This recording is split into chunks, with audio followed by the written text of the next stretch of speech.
G'day, good evening, and welcome to the LPL Star Insurance Specialist Project Cars 2 New Zealand Championship, brought to you live from the heart of Auckland City. We're here in the Sky Tower at LPL Studios. My name is Matt Ross. I've got two brilliant experts here with me today, Simon Chapman and Brendan White, back from the GT Sport Championship last year. Gentlemen, eSports and motorsports becoming one. How does it feel? Simon, how are you feeling about this one? Oh, mate, it's an entirely different world for me. You know, I'm normally at the racetrack most weekends, so to be here in basically a studio watching race cars is an entirely different setup for me. So, yeah, it's interesting. Brendan, how about you? Yeah, it's pretty good to feel. You know, you've got the genuine motorsport and the purists, and we're combining that with e-gaming, and that hasn't really been done in New Zealand before. So to get really big names in New Zealand motorsport watching this out on Sky right now, and then guys that are passionately in motorsport right next door competing, it's pretty cool to see. Yes, that's right. We've got all 8 races live in the studio, but let's talk about how the next 8 weeks are going to look for everyone at home and the races as well. So let's take a look at the tournament explainer, essentially, so that everyone knows exactly how things are going to be going on. So, guys, we're going to be going over the next 8 weeks international, going around the world. There's going to be 2 tracks per week, and they're going to be from the same country or region, and it's going to be over, again, 8 weeks.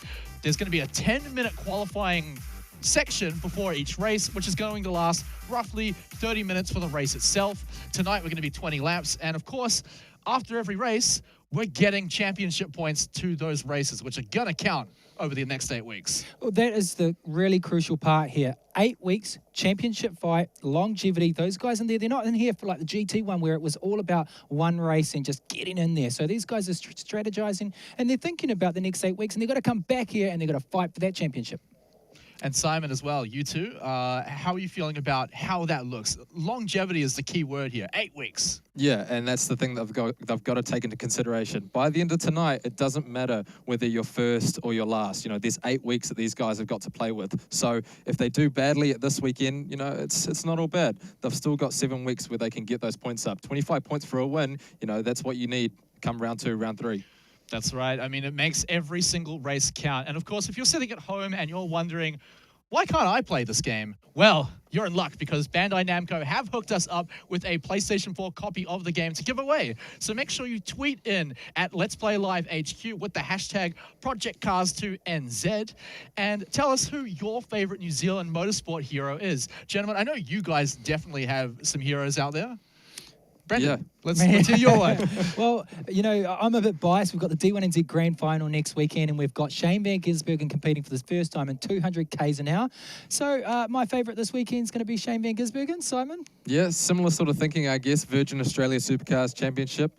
Scott McLaughlin, I think, you know, we saw him last year, nearly won the championship. This is what these guys have got to think about this weekend too. It comes down to those last couple of races as well. One mistake and it could ruin it all. So, yeah, my favourite Scott.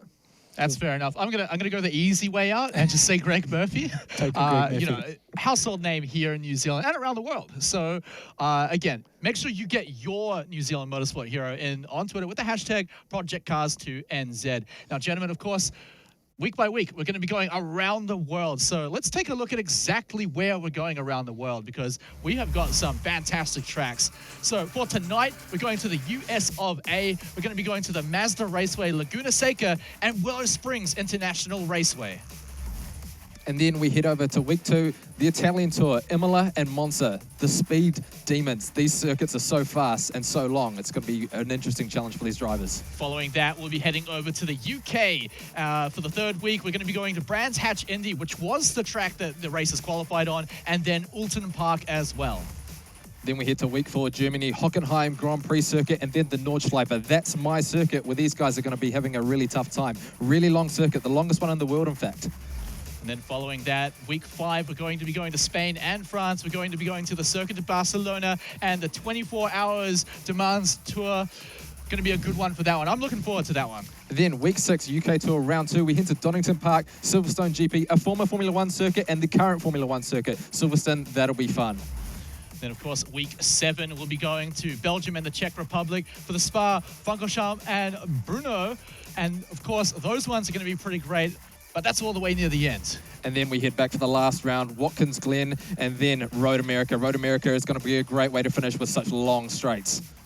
So some amazing tracks there, of course. I mean, you mentioned Nordschleife. That's a really big one. Brendan, I know you've got a favorite track in there. Which one are you looking forward to? Oh, Le Mans, definitely. You know, that's a hallmark world tour. It's a great track, so that's going to be the one I'm looking for, Simon. Yeah, I think Laguna Seca tonight, actually, I think is going to be the one to watch. That circuit is really fast, really technical. It's so quick. So, yeah, we'll look forward to that soon.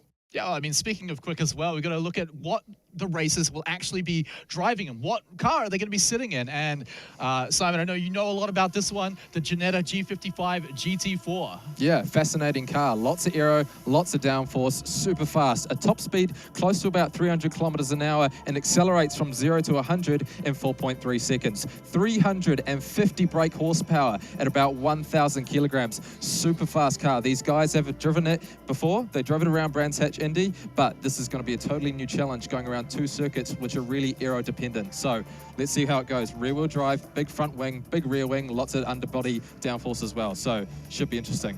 Yeah, and of course, like you said, the racers have all qualified in this car, so they're going to be feeling pretty comfortable. And I'm really excited to see what they can do with this machine because, like you said, it's powerful. There's a lot you can do with it. It's used all around the world. Now, of course, we've also got to talk about the guys actually behind the wheel, right? These guys are going to be the stars of the show. We actually caught up with a few of them down at Hampton Downs. The first one being Louis de Manila.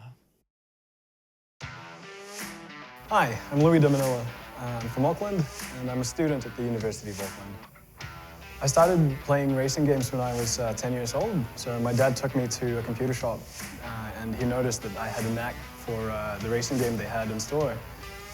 So he ended up getting me that game, and I've been a big gamer ever since. The best thing about racing games is that it's a bit of an art form, but at the same time, there's the competitive aspect to it as well, and that really does it for me. My plan is to just give 100% of effort, 100% of the time. That's one of the key teachings they gave us in the GT Academy in the UK. So my biggest strength is I have a lot of experience in competition, and if I can keep a cool head throughout all of the races, I think I'll do well against the other guys. But my weakness is Project Cars 2 isn't my forte, but let's see if I can keep up with these guys. I'm pretty handy behind the wheel for go-kart. I did a bit of club level racing a few years ago, so I know what I'm doing. My plan for the hot lap is just to keep it on the black stuff, because to finish first you must finish.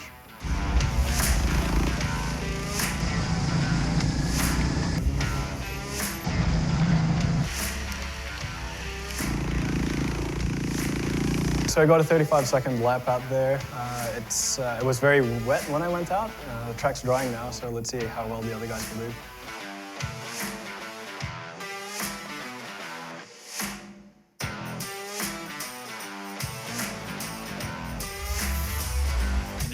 Louis de Manila coming in with a lot of confidence, a lot of experience, and some of you might recognize him as one of the experts at the GT Sport Championship last year. So we have him standing by. Let's see how he's feeling before the big race. Oh, Louis the Thriller de Manila. Viewers may know you from our Gran Turismo Sport Tournament. Do you feel the pressure of fame getting to you tonight? I don't think so. I mean, when I qualified for this, I wasn't expecting to get through because of the the talent pool we have in New Zealand, but let's see if I can give these guys a run for their money tonight.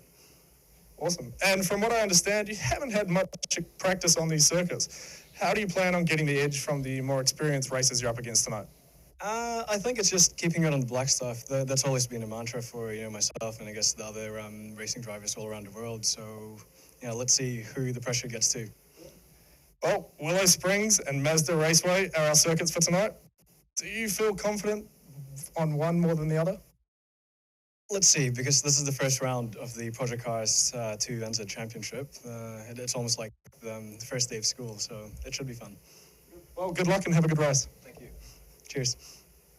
All right, there we have it. Louis, he's coming in with quite a bit of confidence, but not overconfident is what I like to see, especially considering, like you said earlier, he's only had 3 hours on the game. Yeah, look, he's a humble guy, but you can see in that interview he's very confident coming into this game. 3 hours, and he's actually leaving his house. He doesn't have the game himself. He's going over to his friends to play the game. So he's getting that seat time, and he's come in here, I guess as one of the undercards, but he's got a huge amount of international driver seat time through many academies. Simon, something you know a bit about? Yeah, it's a funny story, actually. I believe he actually wanted to do the GT Academy, and it didn't come back to New Zealand. So he actually went all the way back to the Philippines. That's right. To go and compete in it. So he qualified for it and then went over to Silverstone to actually race and do the international finals. It's going to be quite painful for him, but also exciting at the same time. So I feel like Louis is coming in probably with some of the most knowledge out of a lot of the races. It's all about whether he can put that into practice and how much he can translate his talents from the other games onto Project Cars as well, because like you said, 3 hours practice, not nearly enough. Now, we also caught up with another one of the featured players tonight, Jordan Pene. Let's see how he went down at Hampton Downs. Hi, my name is Jordan. I'm from Wanganui, representing Auckland, and I'm a student studying quantity surveying. I started playing racing games when I was very young. I can't remember. I was a very young child, and I think I started on a game called Outrun, which is on Seca. The first thing that sparked racing games for me was when I first got my first force feedback wheel, and when I achieved the first win on one of the online racing games, and just the sense of achievement from that has really inspired me to push on. My biggest strength is avoiding dangerous situations. When multiple players might collide with each other, I usually come out on top.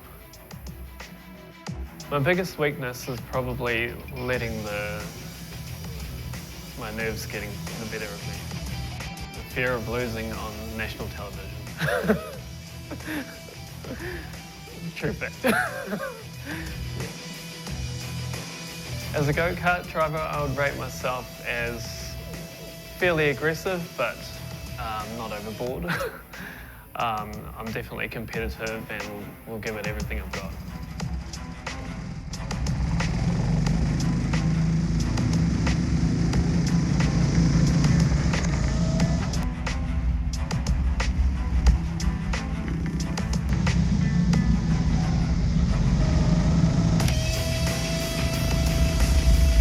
I got 34 seconds in the hot lap, which I think might be a reasonable time.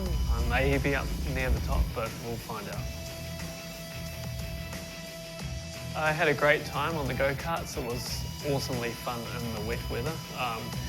Yeah, just controlling that sideways action was pretty fun, but yeah, thoroughly enjoyed it.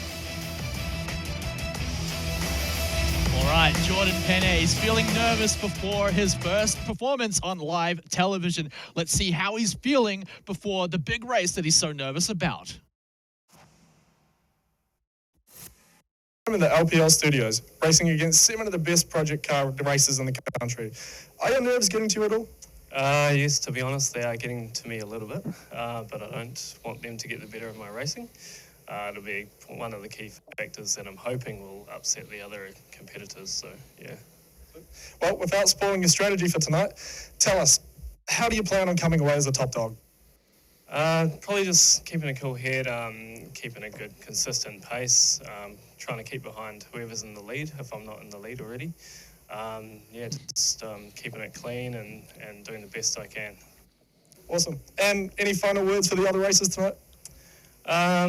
Good luck. I hope you guys have a good race, and I hope we can all just get along and race competitively as well. Awesome. Well, good luck and race hard tonight. Thanks. Cheers.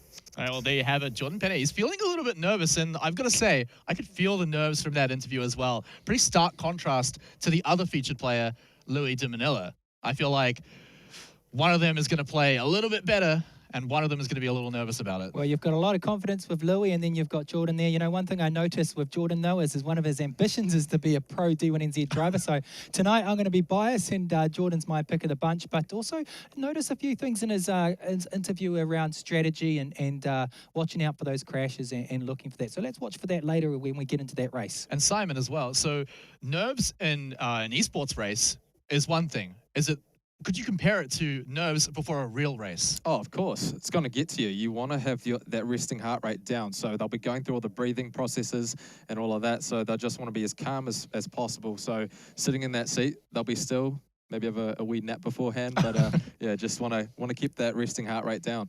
Yeah, of course. Now, we will be getting into the action very shortly. But first, we're going to go to a quick break. So make sure you stick through that one to catch all the racing action.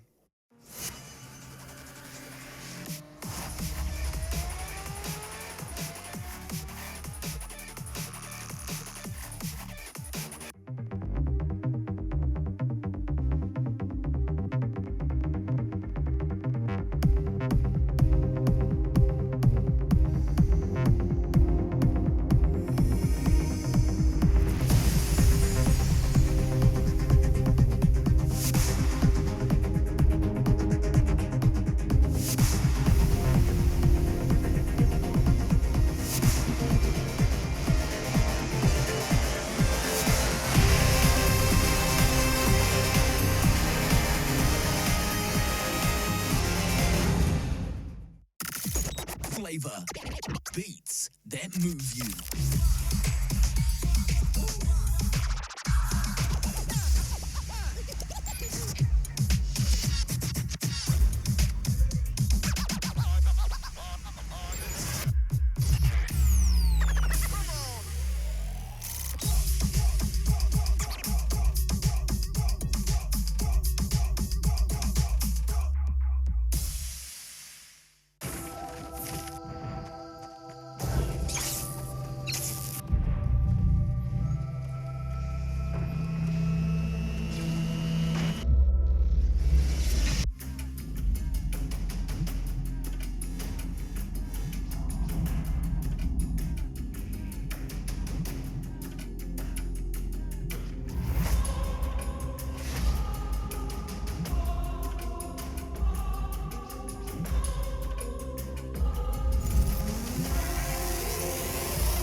Well, welcome back to the Star Insurance Specialist Project Cast 2 New Zealand Championship. We're back here in studio. I'm Matt Ross. I've got Brendan White and Simon Chapman here, and they didn't go anywhere during the break. Gentlemen, we're about to get into our first race. Are you excited? Pretty pumped about it. You know, there's 8 guys sitting there. They're all very nervous. A lot of them haven't been in this situation before. You're going to get a glimpse of them very shortly. But live here from Sky Tower, and it's such a unique thing to see motorsport and e-gaming come together. Yeah, I can't wait for it as well. Now, we do have to get a little bit of a look at the track before we get into it. We can also see some of the conditions that are going to be playing on the track, because, of course, we're not just making it all sunshine throughout the whole thing. Well, the first race will be, but Simon, talk us through this track. What can you tell straight away from that? 11 turns. It's super fast, super technical. These guys are going to have to be on their game today to be really acing the circuit. It's hot out on track. The air temperature is really low, but the track is really high at the moment, 123 degrees Fahrenheit, and there's a really low wind speed as well. Now, it's going to be interesting. These guys are going to have to manage their tires a lot if they want to do really well around the circuit. Yeah, definitely have to keep the heat of the track in mind for sure, especially Louis, who apparently wants to stay on the black stuff quite a lot. So he's going to be heating up quite a lot as well. And speaking of heating up, we do have the qualifying rounds pretty close, so we'll be able to see where they're going to be. In fact, they're actually in the race currently, well, in the qualifying laps. Right. And you can see the players there already. And they're quite close to each other. This is something you don't get in real-world motorsport. Not at all. And a lot of these guys actually don't know what they were qualifying under either. So they didn't know what the conditions were. So it's all very new to them as we speak right now. Yeah, well, they'll get a good feel for the track. And there we are, straight into the qualifying lap. And right on the beautiful Jake Parker and the Ginetta G55 GT4. And he's currently leading the way, but it's all about that best lap time to get the best grid position. Yeah, so Jake actually qualified in 6 on the online qualifications to get into this. This was a competition. You actually had to compete to get here to Sky Tower tonight. There's a prize pool up for grabs as well. Yeah, Yes, about $5,000 I think for the winner at the end of it, 10,000 in total. First place is $5,000, $10,000 in total for the prize pool. So absolutely massive money up for grabs for these guys. And we already have a few of the first laps being completed. They have 10 minutes to get the best lap they possibly can. Right, so we're going to take a glimpse on them. So now we're on to Josh Ritchie. Yeah, Josh Ritchie. So we saw Louis earlier in the show. Josh Ritchie he's that mate that that Louis was going to the house of to practice together. So these guys actually are quite good friends in real life. Now, Josh actually has done this before too, hasn't he? That's right. Josh was at the GT Sport Championship. He did have a bit of a mishap, but he did place 4th despite that mishap. So still a big performance for him. Yeah, and what I love is he's actually wearing race boots right now in the studio. He's been wearing them all night. He's in game mode, so that's pretty cool to see. He's the only driver out there doing that. I mean, I saw a guy actually put his seatbelt on. I can't remember who it was, but they're sitting in the simulator, and it feels so real that he actually put his seatbelt on. It was Robert Northway. That's it. Yeah, so you know, Josh really feels like he's got unfinished business here at LPL purely because of the fact of what happened at GT. So definitely, ladies and gentlemen, watch this driver as he comes off on the dirt through the race. So obviously we're in qualifying right now. Yeah, it's an interesting time for Josh at the moment. He's currently last, hasn't set a really fast lap time, so he's going to put hopefully a lap down now. He's coming through the corkscrew, going to head through the 3rd to last corner, this big sweeping left-hander. You want to hang around the middle of the circuit here, hit that apex nice and late, right where that sausage curve is, and then you want to be hard on the brakes into that really fast right-hander. Utilize that camber, and then make sure you have a really nice finish to this lap, because this last corner, I was talking to the drivers, they're saying it's absolutely crucial. If you mix up that apex, you're going to get a really bad exit, and you're going to get a bad run onto the straight. So let's see what he does. He's going to cross the line now. We'll see what his benchmark time is. He moves up, does he? Yes, he goes to P2. So Josh Ritchie, he displaces Pene down to 3rd, but it's currently Robert Northway who currently leads, who we're watching at the moment. Yeah, I mean, Ritchie managed to get half a second behind the leader there, Northway, like you said, but Northway is right up there in first place with the best lap. Yeah, now Robert, he's a real character. He's from Christchurch. You know, he's a postie. So he's actually one of those little postie carts you see out on the track, out on the road, and he was our top online qualifier. So that's him there. Lots of focus on him. Yeah, I feel like it's a little unfair because as a postie, he gets to practice every day in his day job. Yeah, for sure. I asked him we asked him, hey, what'd you do if you won? And he had a bit of an moment. He said, look, I take my missus on a honeymoon. Cute. So, well, now we can't root for anyone else. That's not fair. Yeah. Well, I'm still going to go with someone else. But hey, also, Simon, today's your birthday, isn't it? Well, we're just quickly, happy birthday. It's his 21st, Cheers, our Brendan. co-host right here. Oh, well, now we're currently, again, we're watching Robert Northway, who is, like I said, he's right at the top, a very, very impressive racer so far. But we can also, if you take a look at the leaderboard on the top left, you can see right down the bottom, you've got Louis de Manila and Scott McQueen. They're trailing behind with currently the worst lap times. All right. So, Simon, once again, we've gone over the car, but just give us a couple of key pointers about this car game for the viewers that have just tuned in. One of the big things that these guys are going to have to utilize is the amount of traction control and the ABS, because what you can do with this car is just really slam on the brakes and utilize the ABS because it's not going to lock up your front tires. So they're going to be utilizing the aerodynamics of this car as well and using the traction control off the corners. You can actually turn down how much traction control you want on the car. So you can be, I think, having about anywhere between 1 and 10, 10 obviously being the most traction control and 1 being the least. Generally, you want as little traction control as possible so that you can manage how you exit the corners. So it'll be interesting to see how these guys utilize the car and all the features that it has as we're currently watching Louis de Manila. Interesting actually to watch how smooth he is in the cockpit. We were watching Robert Northway just before as we see Louis go very wide out of the 3rd to last corner there. That will ruin his lap. Louis was quite smooth in the way that he's moving that steering wheel around, whereas we're watching Northway, who currently leads by just 0.003 of a second, really utilizing it and working the wheel hard. All right, so as he comes over the start-finish line here, we're going to see what lap he scores. Really interesting point to say as well with Louis is he's the only one who's had real car experience, you know, so he's done a lot of racing. So where did Louis place in there? We've got Jordan Pene on at the moment. Yeah, our other featured racer that we saw earlier today, going down to Hampton Downs, and he's looking pretty middle of the pack there. Actually, no, he's made it all the way up to second place, overtaken Josh Ritchie, which is, I've got to say, that's an impressive feat. Josh is an impressive racer. Jordan proving that he can get the better lap. I mean, hopefully that last tussle with the dirt there doesn't ruin his lap time here.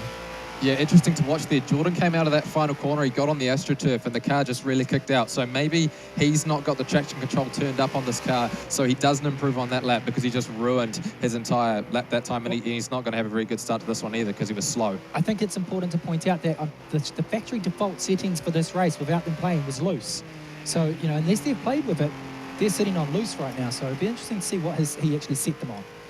Yeah, we'll see what it is. Of course, remember, there's only 10 minutes for these races to get their best lap. And luckily for at least the guys at the end, it's not a complete loss if they end up with the worst lap because it just decides the grid position. Correct. Of course, you want to be in that pole position to get the best start. But, of course, if you're sitting near the end, like Louis, like Scott McQueen, you don't have to feel too depressed about that result. Yeah, hey, look, we saw it when we were here last time on the GT. They all crashed into the first corner the last time we did this, and it was anyone's race. So who knows when we get to that race format. Yeah, luckily, if you mess up, it's not the end of the world. You can make it up. And that's kind of how the whole thing is going to work because, again, it's not one race. It's over 8 weeks and 16 different tracks. That's twice as many tracks as we have races. But here is our leader, Robert Northway. Yeah, interesting time now. We've only got about 10 seconds left in this session now. Robert's currently leading the way. Pene just behind in P2, 0.039, splitting the first two. So it's super tight between first and second. Ritchie, about half a second back there. There's only 1.3 seconds covering this lot. Now, Northway, he's just crossed the line. That's going to be maybe his last lap this time. He's got 110 seconds to complete qualifying as he gets really loose into turn one, really kicks out the rear. So that's going to ruin any chance he's got of trying to set another fast time. So let's keep an eye on the rest of them. All right, well, that is the end of the qualifying laps. So the racers had their chance to get their best laps, and, well, we got some of the leaderboards, right? Notably, Robert Northway, he's sitting up there at the top. One of the stronger racers coming in, but I want to point out Jordan Pene as well, second best lap. So he's going to be sitting in the second position in the grid. So all of those nerves for our featured racer, he seems to have shaken them off. Yeah, let's have a quick look at him as we do that. And, you know, Robert Northway, he also come in as a top qualifier online as well. So there's the board. Yeah, and then you can see our top two races, but I want to move down the leaderboard a little bit. A few of the middle of the pack races, Josh Ritchie, Jake Parker, and Michael Robinson. But down near the end, they didn't manage to improve their lap times. So Louis de Manila and Scott McQueen, they'll be bringing up the rear on this one. So there's a lot of pressure on them to basically work harder than the other races to get the same result.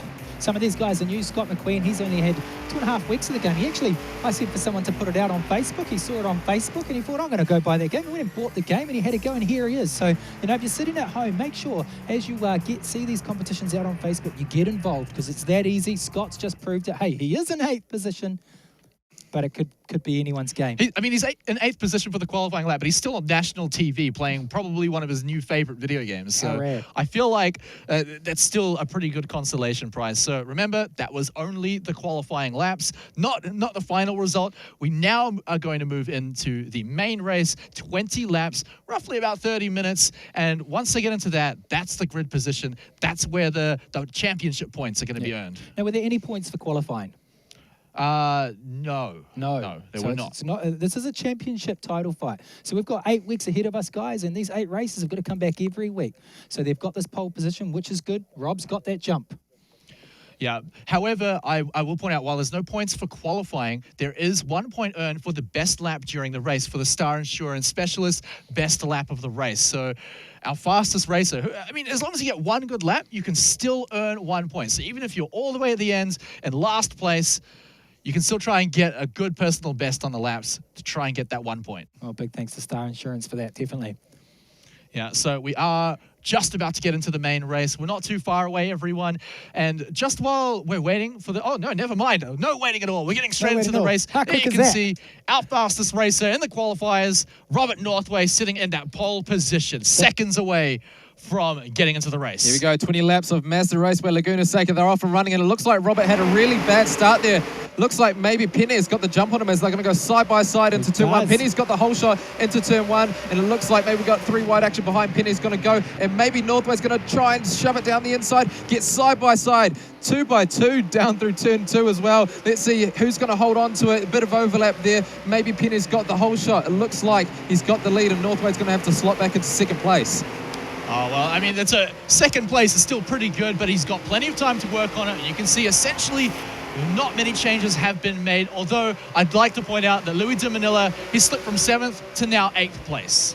Yeah, interesting that he's done that, because maybe in qualifying, you maybe play a bit of the strategy card, banking on the fact that maybe some of these guys were going to crash at the start. We saw in the GT Sport round last time, they all piled into that 90-degree hell corner at Bathurst, and they all took each other out. Maybe Louis was playing the strategy, thinking that these guys might hit into that really fast double left-hander and try and put it off into the grass. So Manila has not benefited by starting at the back whatsoever. Well, this is one of the favourite parts of the track, and there's a bit of disruption out the back of the field there as they come through the corkscrew. That's going to be one to watch over the next 20 laps to see.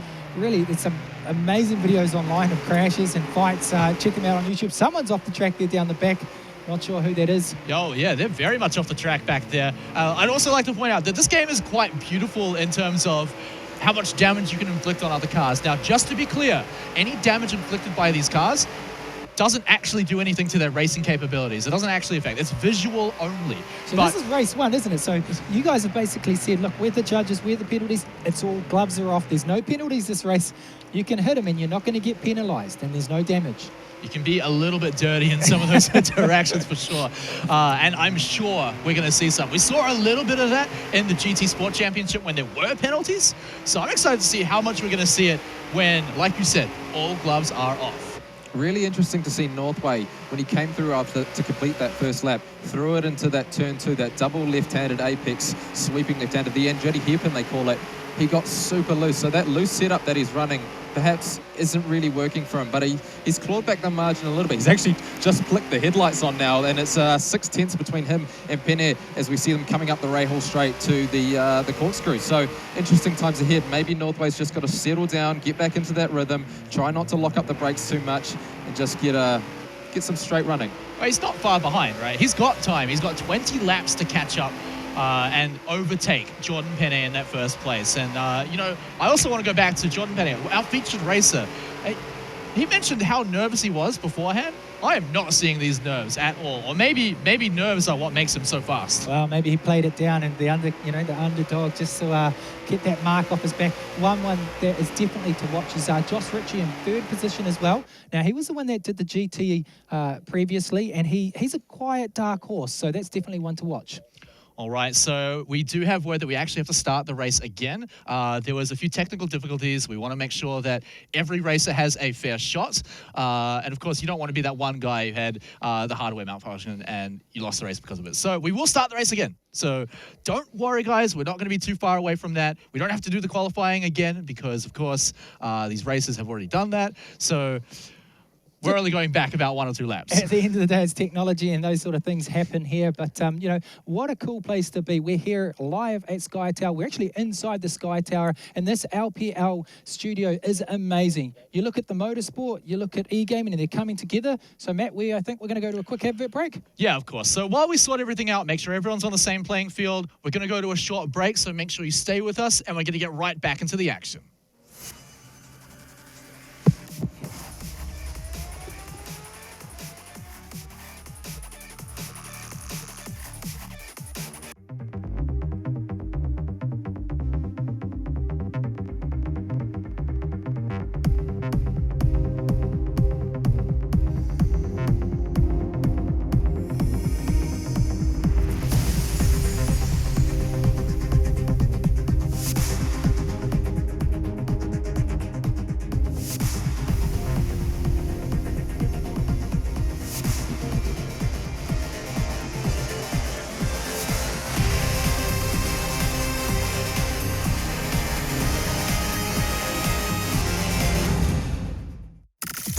Flavor, beats that move you.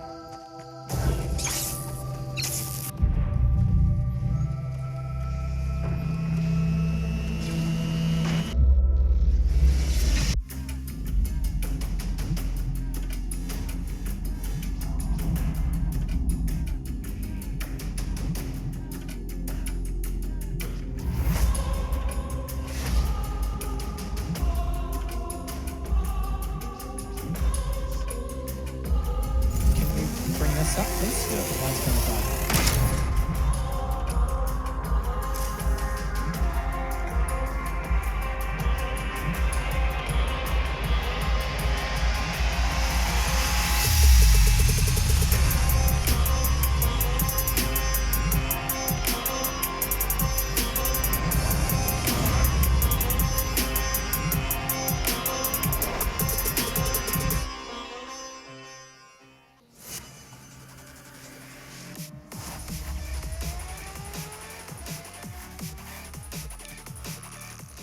All right, welcome back, guys. After that short break. Now, of course, we did have that technical hiccup, but the racers are ready to get back into it at the drop of a hat. So, gentlemen, we've just seen a bit of a taste of what might be the full race. So, Jordan Pene, right off the bat, he was first. He's going to be a little bit gutted that the race has to start again, though. Oh, but those people in the back are going to be super stoked that they've actually got a second shot at the starting. So here we are live on the grid. We're currently watching Josh Ritchie, and we're headed to go live for the second time, the only time here.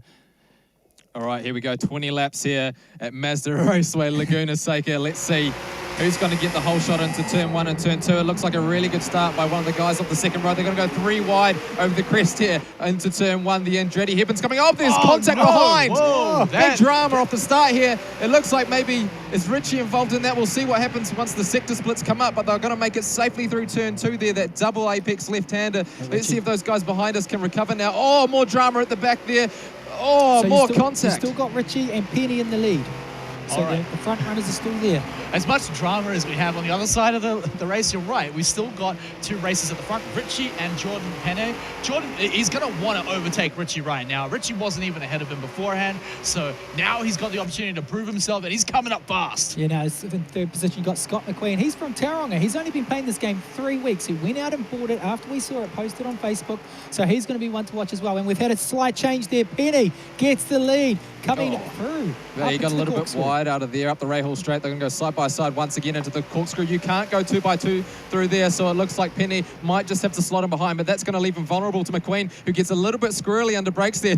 And look, Ritchie's just taken out all the cones as he heads through the first of the left-handers. So let's see that big sweeping left-hander again. Ritchie's going to lead Pene. This is incredibly tight stuff. We see Ritchie, he gets really loose again. Is that going to open the opportunity there for Pene? Pene is right on his rear wing. Let's see this final corner. It's a good passing opportunity. Is he going to send it down the inside? Let's watch. Let's not forget as well, Ritchie is one of the fastest qualifying laps. He came in 3rd, and it was only just briefly overtaken at the end as well. So Ritchie very much one of the strongest racers here and deserves his first place spot. Yeah, interesting to see. So it looks like Ritchie is going to complete the first lap, but he's going to have a little bit of pressure here from Pene. He's going to stick the nose down the inside. They go side by side. Pene Nice just pass. loose in the rear a little bit. That setup's not really helping him, but he's got the pass done nice and clean. Oh, What good a first little lap. battle between these two. Action galore. There's a 3-way battle going in. There's some good battles going on a bit back in the field as well. And what you've got to also point out is one of your star people, Louis. He's a bit further up. Oh, he's just dropped a position. Commentators guess, as you always do. He was in 4th and he's gone back down to 5th. Bit of a gap here now in 1st to 2nd. Yeah, well, look, Louis, he's still got a lot of work for him to catch up all the way up to that first place. But you can also see all the way at the end, you've got Jake Parker as well. And he's going to have to work very hard, even harder than Louis, to get all the way back up to this front. But look at how close a lot of these races are, this top 4. Remember, there's 4 races very far behind them after that kerfuffle at the start. Yeah, but this is one of the things that you've got to take into consideration as well. We've still got another 19, 18 laps to go. There's plenty of time in this race for stuff to happen. So Pene, he's just got to be consistent. You know, I think after that little first hiccup that we've had, those nerves might just be settled now. So Ritchie, he's going to have to put some pressure on to force Pene into a mistake. As we see McQueen, looks like he's actually putting pressure on Ritchie now. McQueen in an interesting looking car now, actually in the red and yellow livery of Lightning McQueen. So interesting to see that car running up the front. Definitely picked that one on purpose. I feel like that. Yeah, here we go. This is what happened earlier on. You can see off on the left-hand side of the screen that painful exchange between the races. Ritchie with the unfinished business. He was in first now. He's already done the GT before, and you know, he had upsets there. So he's back for blood. The gloves are off. He wants this. And when we bring up a shot of him actually driving, you'll see the pure focus that you see on this driver. But right now, it's all about Pene out on front, getting a good lead on Ritchie as well. He's got a great lead. That is really quite far considering he was behind Richie moments ago. And I also want to jump back to Josh Ritchie as well, because at the GT Sport Championship last year, a lot of his faults, where he only got 4th place, came down to his strategy, where pit stopping was involved. He was going to go for 2. He tried to only pit once. He went once and he ran out of fuel. However, the difference is here, there is no pit stops. There's no fuel drain. You just do 20 laps. And so Richie, all of his racing skills are now put to the test, and he doesn't have to worry about using that big brain of his. Interesting to see Pene at the moment. He's coming into that corkscrew and getting really loose at the moment. So maybe he's just not keeping that wheel straight enough while he's under brakes, and it's just unsettling the car a little bit. It's not enough to really let Richie in with a look, because he's still a 2.5 seconds back. But look back further down the order in 4th there.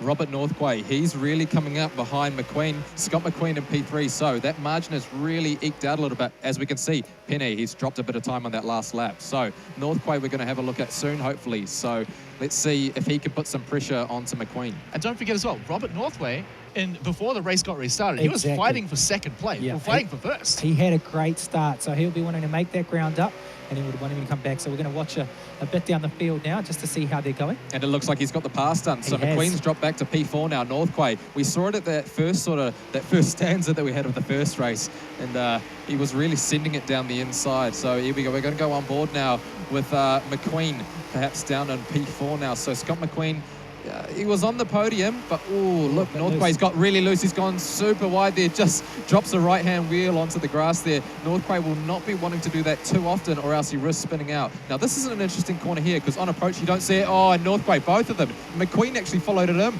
He went really wide out of that big sweeping left-hander. So these guys are really putting a lot of pressure on. So let's stick with these guys for a little bit. Oh, he goes for the dive. McQueen, he's deep under cut braking. The 90, the corkscrew straight over.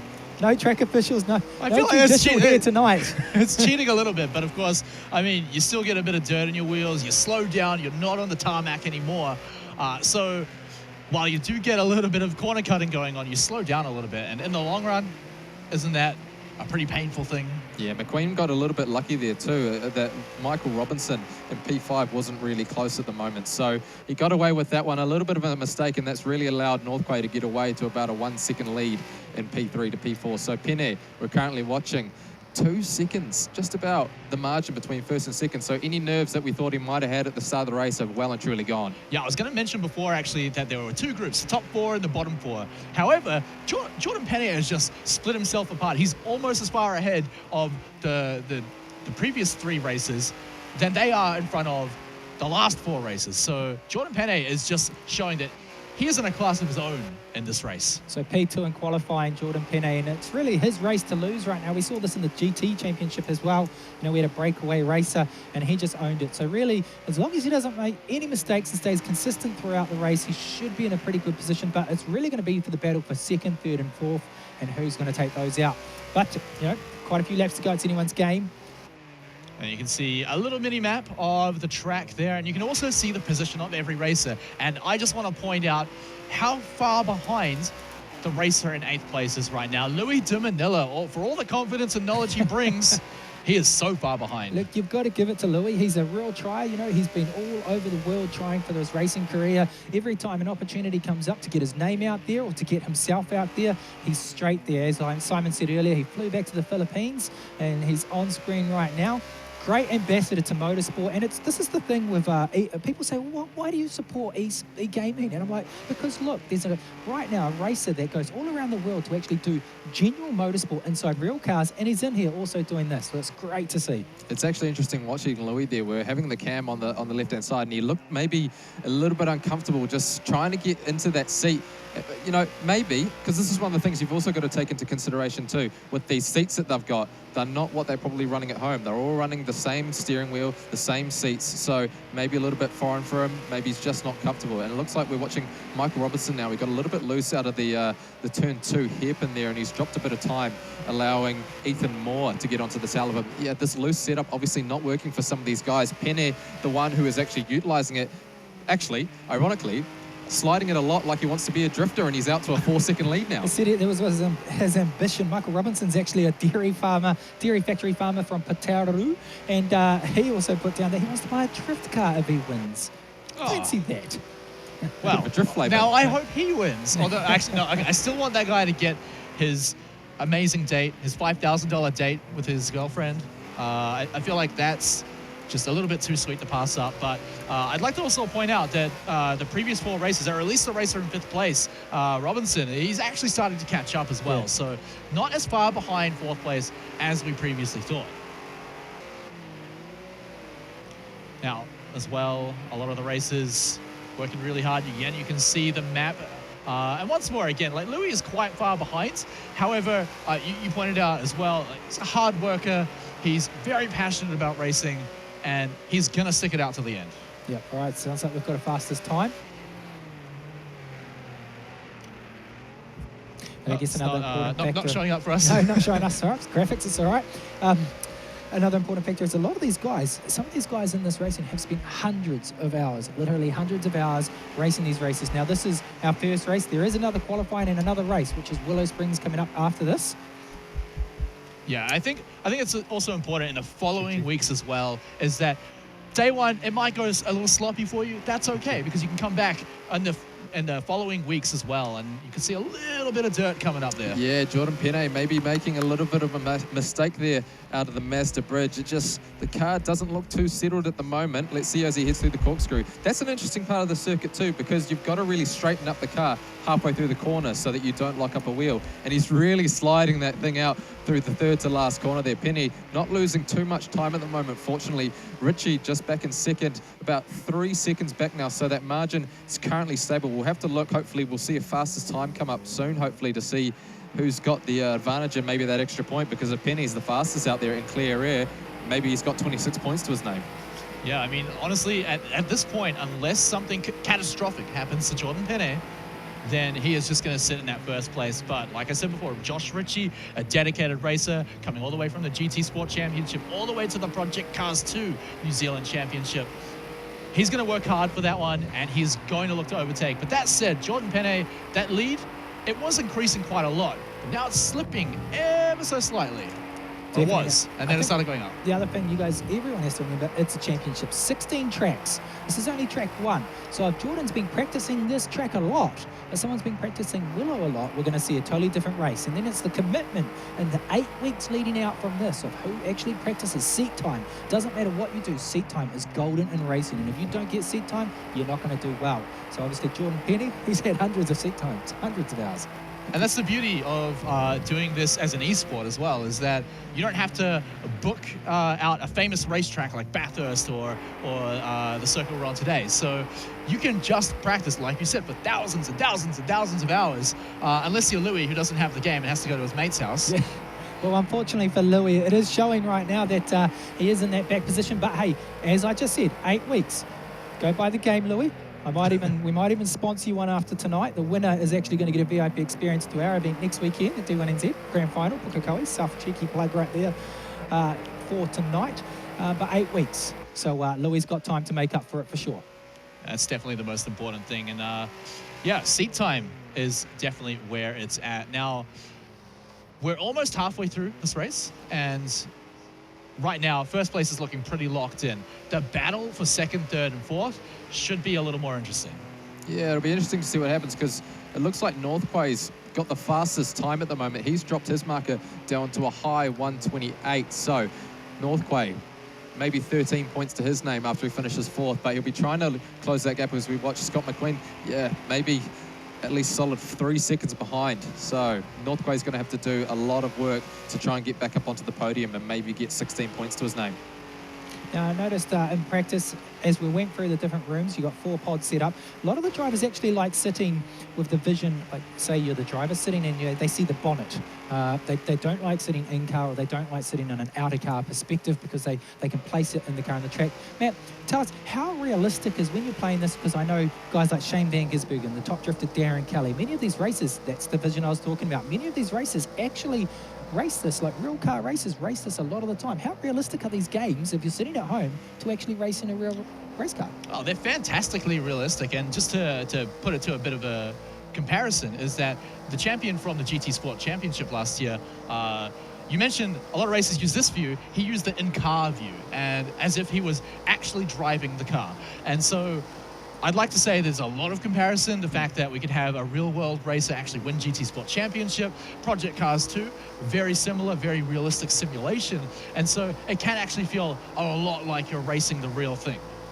Yeah, it's actually interesting that GT Sport Academy that Nissan and PlayStation run is really proving to be quite a popular place for drivers to come through. We even saw Welsh driver Jan Mardenborough. He was one of the first guys to ever win the GT Sport Academy, and he came to New Zealand, raced in the Toyota Racing Series for a couple of years. Now he's racing in the Autobahn Super GT Series over in Japan. So video gaming, you know, it's a proven career path to being a professional race car driver. So you put yourself in the right position and you get all that experience on track before you even go out and try it. You know, So we're just watching an onboard before with Ethan Moore.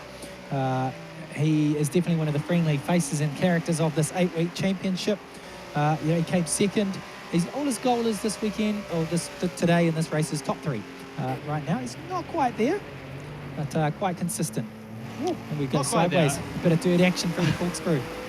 Yeah, Robert Northway. Remember, this is the racer. Before the race reset, he was sitting and fighting for that first place slot. Now, he's slipped back a little bit, but he's definitely got the tools to get all the way up to that first place. Oh, man. 4th position there, right behind McQueen. And this is going to be a little battle. Yeah, it looks like maybe Northway's just found a little bit of pace, and McQueen maybe a little bit of exhaustion perhaps. He's just hasn't quite got the pace to match him, and it looks like Northway is actually flashing his headlights as we come down the front straight here into the Andretti hairpin. Northway, he's really trying hard to send it down the inside. McQueen is under a lot of pressure here at the moment. They're going to head out of turn 2, head down to the fast right-handed turn 3. This is a hard spot to get your braking markers right, and it looks like McQueen, he's missed his entirely and he's gone super wide, but Northway follows suit and he's going to head out wide too. Use that curb, head out wide, clip that inside apex, and looks like Northway's got a really good run here. They're going to head under the Mother's Bridge, maybe side by side. This is a really hard spot to make a pass happen, but he's going to send it down the inside. Can he make it stick? We'll see in a second as he got past. Oh, maybe about a hip, a shoulder there. He's got him. He's done it. I think he's done it. I mean, it took a few corners, it took a lot of guts, but he managed to do it. He's overtaken McQueen, working his way up, like I said, to that first place spot. And he's into the podium position now. He's still got those headlights ablaze. He's going to head up to the corkscrew now, head through that left and right-handed chicane that drops 3 stories. It's the steepest chicane in the world, one of the best corners anywhere in the world. And it's yeah, looks like Northway's got a bit of a charge now. Got a bit of menace in him, perhaps. But let's talk about how far he has to go. Brendan, he's so far behind second place, and then second place is so far behind first place. He's really just fighting for that third place spot. Yeah, I think what you touched on before is these guys aren't used to racing in a format with all these other races with the pressure of being live on Sky right now. So there's going to be the nerves, there's going to be the fatigue, and there's got to be just that focus, you know. So let's go have a look at Louis and see how he gets on. But I think the key here is for these guys just to stay focused and try to... Oh, actually, he's having another crack at him. I just want to point out that Louis is not 8th place anymore. He's actually managed to grit his teeth and make it all the way up to 7th place. So while 7th is never the best, it's still a lot better than 8th, I've got to say. And you can see that he's looking a little relaxed. He's just trying to take it casually, but you can be damn sure that he's going to be making sure he's doing everything correctly. You have to wonder whether this is a circuit that he actually really likes, because it doesn't look like he's got the pace to match these guys. So P7, is he being conservative? Is he waiting for some of the rounds maybe later in the season to really mount a charge, or has he just not got any form? I mean, well, I'd say the last one that you said there, Simon. But, you know, the kid's got a lot of talent in racing cars, and hopefully that will shine through in some of these other tracks. And, you know, we've got another race to go tonight, so the game's not over, and he may have been practicing that a lot more. So we're back to this little battle. I think this is the exciting match of the week right now. Definitely. Look at this onboard shot. Yeah, you've got McQueen just right up the tail end of Robert Northway. They're fighting for that podium spot, that third place spot. And honestly, these guys have been going back and forth. Now, I've got to really... McQueen, he isn't a long-time e-gamer either. You know, he saw it online only a few weeks back. He's bought the game, he's gone out, he's practiced it, and he's really taken it to one of the top qualifiers. Yeah, it's really impressive how much you can just see a game and say, hey man, I love racing. I love it so much, I'm just going to buy this so I could race on national television and be successful as well. Yeah, he saw it on actually an e-game studio down there, the cave down in Tauranga, and he's like, bought the game and had a go. 3 weeks later, here he is. So there you go, ladies and gentlemen, if you're at home, anybody can do it. Now, we thought it was Northway who really had the pace, but it looks like McQueen's maybe found a little bit of menace in him, and he's found a little bit of pace to maybe challenge for that podium spot. So the real fight that we're looking at is between Northway and McQueen in 3rd and 4th respectively. Now we're going to stay on board here for an onboard lap here of Laguna Seca as they head through this fast blind left-hander. Look for that apex. They're going to head up the Rahal straight now. This is a fascinating part of the circuit under the Mazda bridge, and just look for the top. Look at the crest, wait for those trees to appear, hard on the brakes, keep the car as straight as possible, then turn it in, hard left, apex late, straight up the steering wheel, dive down through the fast right-hander, and then through this big sweeper, hang around the middle of the circuit, and then get that clipping point really late, run it out wide, and then hopefully get a good run towards the final corner here. And it looks like Northway getting a little bit loose again. Oh, and he's done it! No! He's gone! Northway just chucks it away. McQueen, handed, 3rd position. But importantly, there's no way Robert Northway can catch up to get He's that gone. 3rd position back. Dropped another one. Yeah, looks like Michael Robertson's got P4 now. So Northway, he's going to have to do a lot now in the final 6 laps of this race to get back to P4. We'll hopefully cut back to him soon. But Scott McQueen, he's got P3 cemented unless he makes any more mistakes. Hopefully we see McQueen be consistent. Oh, no. 3 weeks owning the game and he's in 3rd position.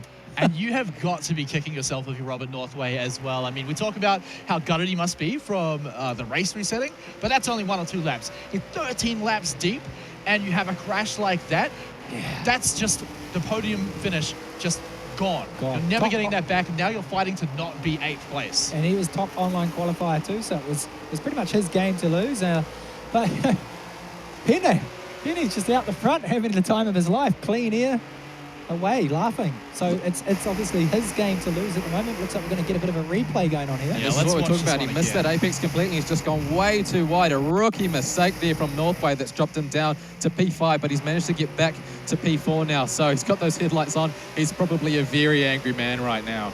Now, go back to the GT championship we had. The leader at the time had the same incident, and he came back to win it. Do you remember that? He did, but that was over 25 laps on Bathurst, quite a much longer track as well. So now we've got a lot of action coming in. So despite being able to overtake races with big crashes, such as the one in the GT Sport Championship, this is only 20 laps, and we're 13 laps, now 15 laps into the race. So, that could have been worse. Is that Michael Robinson? Yeah, it looks like Michael Robinson just a little bit squirrely out of the final corner there. He's lost a bit of time. Hopefully not enough to drop him down to P6 now. Looks like that margin is just sort of closed up between P5 and P6, and that's allowed Robert Northway to eke out a bit of a gap there. So at the moment, we're currently looking at Jordan Pene to take the win at the moment, 6 seconds ahead. Only if he doesn't make any mistakes. We've seen a few today. So Josh Ritchie in P2, 6 seconds adrift, and then McQueen another 10 seconds back in P3. Pene's actually coming up to lap traffic by the look of it now. We're actually looking at, we're going to be getting some traffic for these leaders, which is an interesting factor we haven't talked about either. Yeah, because I mean the track is quite short, and over 20 laps, you're eventually, if we've got a gap this big, you're gonna lap some people, and so now. He's had basically the whole track to himself for the majority of it. Now he's going to contend with other races, like you said. All right, so we're on the board with Ethan Moore at the moment. So for a car that's got wings and slicks, it's quite loose. These cars really looking quite squirrely through a lot of the section now, as Ethan Moore really just misses that apex entirely. These cars perhaps not liking the circuit. Maybe it's a little bit hot and the tyres are getting overheated. It's 20 laps. It's a long time out on track. But we'll see what happens in the last stanza, the last quarter of this race, as it looks like maybe McQueen made a mistake there out of the second to last corner there, and that's allowed maybe Northway to catch up a little bit. So we'll keep an eye on this battle as it unfolds. Yeah, certainly Northway is putting the hard yards in to get back up into that 3rd spot, but he's got so far to go, and can you really do it with only 4 laps to go? So I'm excited to see what he can pull out. We're currently looking at Ethan Moore as well, sitting in 6th place. So there is a bit of a fight there for 6th, 5th, and 4th place as well. So even Robert Northway, he's going to have to work hard to not fall back to 5th place. So unsurprisingly, we've seen Pene actually take that fastest lap back off Northway, a 1:29 flat now on the last lap, it looks like. So that Star Insurance Specialist, fastest lap of the race. It looks like he might be getting another point to his name.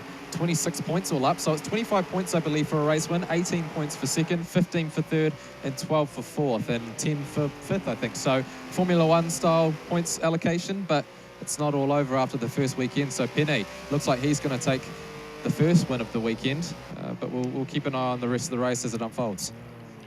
Yeah, I would not be surprised if Jordan Pene just took this one out. It would have to take something truly special, something bigger than what we saw happen to Northway to really rip that first place away from him. So we can pretty confidently say he's going to take this one out. I'm interested to see if Richie is going to hold that second place for the rest of the race. I don't see him taking first place at all yet, but I want to see him hold that second place. Right. Well, we can see on board right now with Jordan Pene as we go for a lap through Laguna, and you can see him. You got Louis, the wrong boy, popping up there. There we go. Jordan's on screen now. Louis wishes he was here. Yeah, he does. But, you know, hey, time will tell. Time will tell. It's a long championship. So we go fourth gear. Simon, you may be able to run us through, right up through. We could listen to these awesome gearings. 7.5 seconds ahead of second place. That is just stunning. And from the guy, I'm going to say it again, I've said it a lot, but this guy was so nervous beforehand. He was almost shaking in the interview, but he's doing so well. So it looks like we're going to just stay on board with Jordan Pene for what will probably be the third to last lap coming up. So just have a listen, keep an ear on those acceleration movements and on the brakes. So we'll just stay on board here with Jordan Pene for the last lap or so. Going to be able to take this one out pretty easily. And again, as well, so nervous beforehand, managing to pull it all the way out. But, I mean, you brought up a good point before, Brandon. Maybe this guy just put all his practice into this track. We're about to find out as we go to Willow Springs after this race. There will be qualifying as well. Here, live from Sky Tower, of all places. It's pretty cool. I still can't get over you guys have inside the Sky Tower this amazing studio. I've been in here since the start of the year, and I still can't believe it. I still can't believe that we get to have eSports championships in the Sky Tower. Heart of Auckland City, you don't get much more iconic than that. Now, let's just quickly touch on that while we were riding on board with Jordan. Esports as a whole, we're seeing it actually grow. They're filling stadiums overseas. Why? Why? Yeah, tell us. Tell the viewers at home if they don't. This is the first time watching. The viewers just have to ask themselves the question: why do they build stadiums to watch rugby? Why do they build stadiums to watch soccer? It's the same thing. It's two different teams or players trying their hardest to come out on top. Yeah. And people that love that game love watching other people be even better than they are. And you're talking big money now too. What are some of these big prizes we see overseas? Well, 10 grand here today. Yeah. Well, 10 grand here today, which is massive for New Zealand, by the way. But globally, we get blown out of the water to millions sell it short. Oh, millions. I mean, last time I told you it was 21 million. It's now been upped. I mean, they've upped the ante. The biggest prize pool to date. 21 million it was. It was. Now it's 24 million. For the same championship just a year later, though. I wonder what the All Blacks get for winning. Not that much. Not that much, you know, exactly. And these guys are filling stadiums. The whole stadium is watching something like this right now. So it is a big sport. Are we going to see betting happen on e-gaming one day? It already does to a point, and there is a little bit of controversy revolving around it. However, the most notable one would be probably Counter-Strike. A lot of people gamble on that. Almost every match. I mean, I know for a fact that there was a bit of gambling on the very Counter-Strike tournament we had a few weeks ago. Wow, that's right. Are we talking big money? Betting big money here? I personally don't gamble, so I don't know how much money people are making, but I'd say it's very comparable to your traditional sports. It's very interesting to watch Jordan here having a yarn about betting in sport, but Jordan's just chucking the thing in like it's a D1N2 drifter, Brendan. He's really loose. Oh, he got really loose there that time by. Maybe he lost a little bit of time there. Jordan Pene currently leading by a whopping 8.7 seconds. Well, that's why he's acting like this. He can act pretty brashly, take risks, and he's still got 9 seconds to burn, essentially, before second place gets anywhere near him. So he can take these risks because he knows he's in a very solid position to get that first place. Well, just for reference, Richie's just coming out of the Rahal straight now. He's going to come up to the corkscrew, and Pene is already heading to the second to last corner. So that sort of gives you an idea. Just look on that map to your right-hand side of the screen. That's the margin between first and second, is about 2 corners. So Pene is going to come to the final corner. He's going to round the bend and get the white flag, this time by Pene. 8 seconds out front. Wow. He's running away like a cut snake. Scott McQueen still sitting in that third place that was essentially handed to him on a silver platter. However, that said, he has still worked very hard to make it this far. Jordan Pene, there we Last are, lap. lap 20. The white checkered flag goes out for Jordan Pene. What a race. What consistency for the restart, which you see in motorsport as well. And then coming back out here on track again. So, you know, technical difficulties, you have it on a normal racetrack. We had it here tonight. But Jordan Pene, the consistent player, we will go for one final lap with him. It is very dispersed out there, out on the track right now. So as long as he doesn't make the wrong move, it will be his. And then we will come back and we'll do the qualifying for Willow Springs, which again is a totally different track. I'm excited to see how someone like Jordan Pene, who's shown, I've got to say, almost mastery of the track so far, whether he can take that to the next track as well. I mean, sure, he slipped up a few times like Simon has said, but I feel like it's him just going a little bit risky. So here we go. Jordan Pene is going to come through the corkscrew now through the final set of corners. Jordan Pene, he's put on an absolute masterclass today here at the Let's Play Live New Zealand Project Cars Championship opening race. The first one we've ever run now. He's coming through the second to last corner now. He's going to head down to the hairpin. There's no grin on his face as yet, but he's going to come around the final corner now. Pene, Jordan Pene, you've done a fantastic job. 9 seconds out clear. Here he goes. He's going to come across the line and take the checkered flag. Jordan Pene, your winner, the first race here at Sky City. Yeah, taken down a whole lot of points as well, and you can see the reaction. And I'm going to say a lot of that felt like relief. He's now able to let go of the wheel and just let his hands fly. Josh Ritchie tailing up behind him, second place as well. Very respectable for Ritchie. All right, third position, you've got Scott McQueen. And once again, for these newcomers, these are great results. Some of these guys have had hundreds and hundreds of hours, and some just don't have anywhere near the same amount. So, you know, like we said, 8 weeks is anyone's getting a bit of damage there. Not sure what's going on with Jake Parker. Yes, of course, the damage is visual only, just to remind the viewers at home. And so it's not affecting his car's performance at all, but man, does it looks like it's in a lot of pain. Here we go. Jordan Pene is going around the track for his victory lap. Now he's down to the Mother's Bridge. But, you know, if you're Robert Northway in 4th place, you must be so disappointed to not get that podium. Oh, that's painful as well. And even if he didn't have that catastrophic crash, he was still working hard to just barely stay ahead of Scott McQueen. So that said, I mean, as much as we can say, yeah, Scott, Robert Northway, he crashed, so you now have 3rd place. Scott still had to work very hard to stay in that position. So props to him to get that podium finish. And I think we're actually going to catch up at some stage with Jordan as well before we go to the qualifiers for Willow Springs. But there's some really good battles at the start of this race, some really good passing and, you know, some, I guess, calculated driving. Yeah, I mean, let's check the leaderboard out before we catch up with Jordan. We'll see where the races all stacked up. Of course, Jordan Pene right at the top there. Josh Ritchie at 2nd place. Scott McQueen coming in at 3rd. And then, of course, Robert Northway, the painful 4th place finish. And then, of course, the final 4 races as well, all rounding things out. Notably, Louis de Manila coming from the 8th place up to the 7th place as well. So, while, again, it's not going to earn him very many points, if any at all, it's got to feel good to at least not get that 8th place. And so, of course, that's our first race out of the way. And you've got to say, Jordan Pene, again, we saw the look of relief on his face. And it's a very stark contrast to what we saw at the GT Sport Championship, where the winner was literally fist pumping in the air when he was about to win. Yeah. So it's very different because as much as yeah, cool, you got 1st place, you still got 15 more tracks to go. Well, he comes across as a humble guy, Jordan. Now, you can't discount Jake. He's sitting in 8th position, but his favourite track is Willow Springs. And he says he's practiced Willow Springs too. So that's going to be one to watch after these qualifiers to see how he does at Willow Springs back in America again. So, you know, let's watch him. See, because he's, like I said earlier, these guys have practiced different tracks and they've got their favourite track. So we can have a look at that too.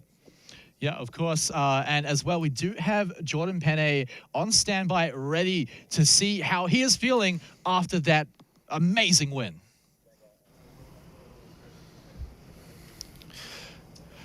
First off, congratulations. Starting off in 5th to come all the way back to 1st. How do you feel? Feels pretty awesome, actually. Yeah. It's great to get through the race. I had a good start. got right up to, I think, second place before the first turn, and just kind of took it from there and took advantage of Rob where I could and got past him and just stayed in the zone and carried on, yeah. What does it feel like to win on such a competitive playing field? It's just kind of words can't really describe it really, because these guys are really good. I really know the background of some of these guys, and I'm just, really stoked to have won. And how confident are you going into race 2? Feeling confident. I'm feeling good with the car and the controls, and I think I can, maybe at least get a podium. Awesome. Well, good luck and have fun in the second race. No worries. Cheers. Thanks. Yeah, like you said before, that guy is so humble. He's saying, oh, No worries. maybe I can get a podium finish after just demolishing everyone else. I mean, I love this guy already. Yeah, and he's scoped out the other drivers now, so he made mention of that. He's feeling comfortable in the car. He knows the other drivers. There's a couple of drivers that have been really practicing in Willow Springs, but you got a target on your back now, Jordan. That's the big thing. Yeah, he's the one to beat. And now, of course, after our first race is now finished, don't forget, if you want to win a copy of the game for yourself, Bandai Namco have provided us with a PS4 copy of the game to give away. So get onto the Twitters and make sure you tweet at Let's Play Live HQ with the hashtag below ProjectCars2NZ. And then you can go in the draw to win. But fellas, before we get into the next race, we're going to go to a quick break, and we will come back for the second race of the night.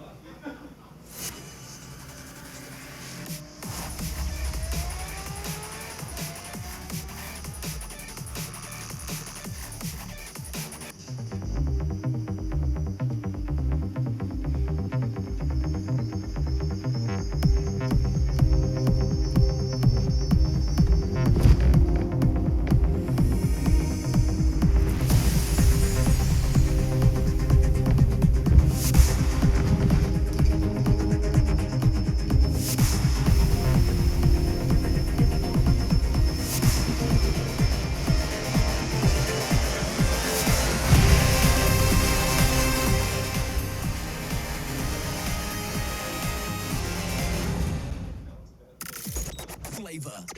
Beats that move you.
Yes, and welcome back to the Star Insurance Specialist LPL Project Cars 2 New Zealand Championship. My name is Matt Ross. I've got two experts from motorsport, Simon and Brenton. Fellas, we had a fantastic first race. And before we get into anything, I want to point out Robert Northway, Star Insurance, best lap of the race. Yeah, so P13, 13 points, I should say, for getting fourth in that race. So really good for him to get that extra point, just in case, because he lost that position, he lost the podium. So he'll be pushing harder in this next race to get back onto the podium, maybe even a win. And it's not just bragging rights either. That earns him a championship point as well. So while it's not as much as getting first place or even fourth place, it's still certainly a feel-good thing, and it will count towards the end. So props to him. Now, of course, let's take a look at the next track that we're going to be getting into, because this one's going to be a big one. Yep, it's definitely. It's one of the oldest tracks still in America. And we're going to check out the track conditions. Yeah, interesting track. This is actually Willow Springs International Raceway. This is the biggest one, the Big Willow, they nickname it. There's actually 3 circuits around this area. It's a really fast and flying circuit. It's really hard to get a super fast time nailed down. Really similar conditions to Laguna Seca, because in fact, these circuits are both in California, 4.5 hours away from each other. So an interesting circuit, super fast. It's going to test these drivers, especially with this loose setup that they've got. So let's see how they go in qualifying. And just to remind everyone as well, we do have 10 minutes of qualifying laps first. So the racers will all have 10 minutes to go onto the track and get their best lap possible. And that will decide the grid when we get into the actual race, 20 laps of this beautiful, beautiful track. Now, this is going to be the first glimpse for you guys of the drivers and who's actually done the practice at Willow Springs Raceway. So we saw before Jordan Pene. Now we get to see, has he practiced? Is it raw talent, or did he just practice Laguna? Or is there some other drivers here that have spent a lot of time?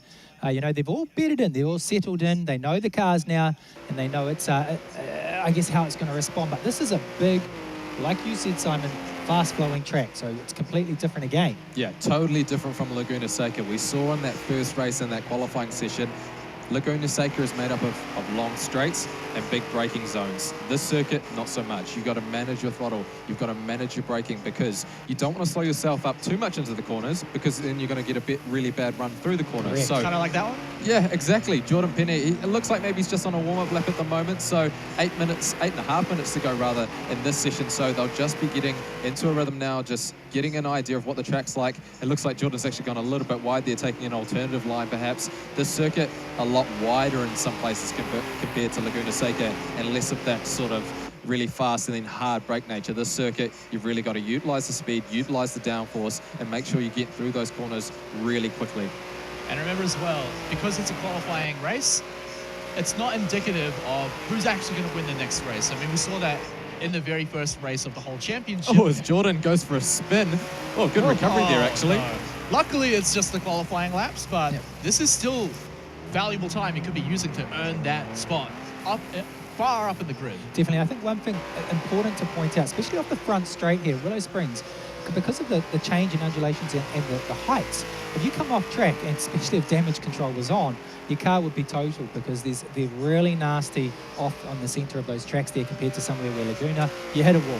Here, it's completely different. That was a really bad mistake by Jordan. Even though it is quite early in the session, it was at the final corner. A bit like what we saw with Robert in that last qualifying session. He made the mistake, and that ruined his next lap. So this lap is basically a write-off for him. He's going to have to take another couple of minutes to just get back into that rhythm. Meanwhile, those other guys are going to have another opportunity to set a really quick lap. That's kind of painful as well, because, I mean, sure, your technical skills put it to the test, but stamina and morale are also another thing. So when you mess up a lap as early as that, and you've got to spend a few minutes thinking, this is a write-off, I've got to just wait for the next one, that could be damaging to the morale.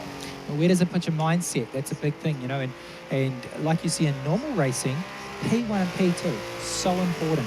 You know, if you get those positions and you're a good racer like we saw with Jordan in the previous race, that can be you done. So Jordan's mine, we'll see. We've got some times coming up now.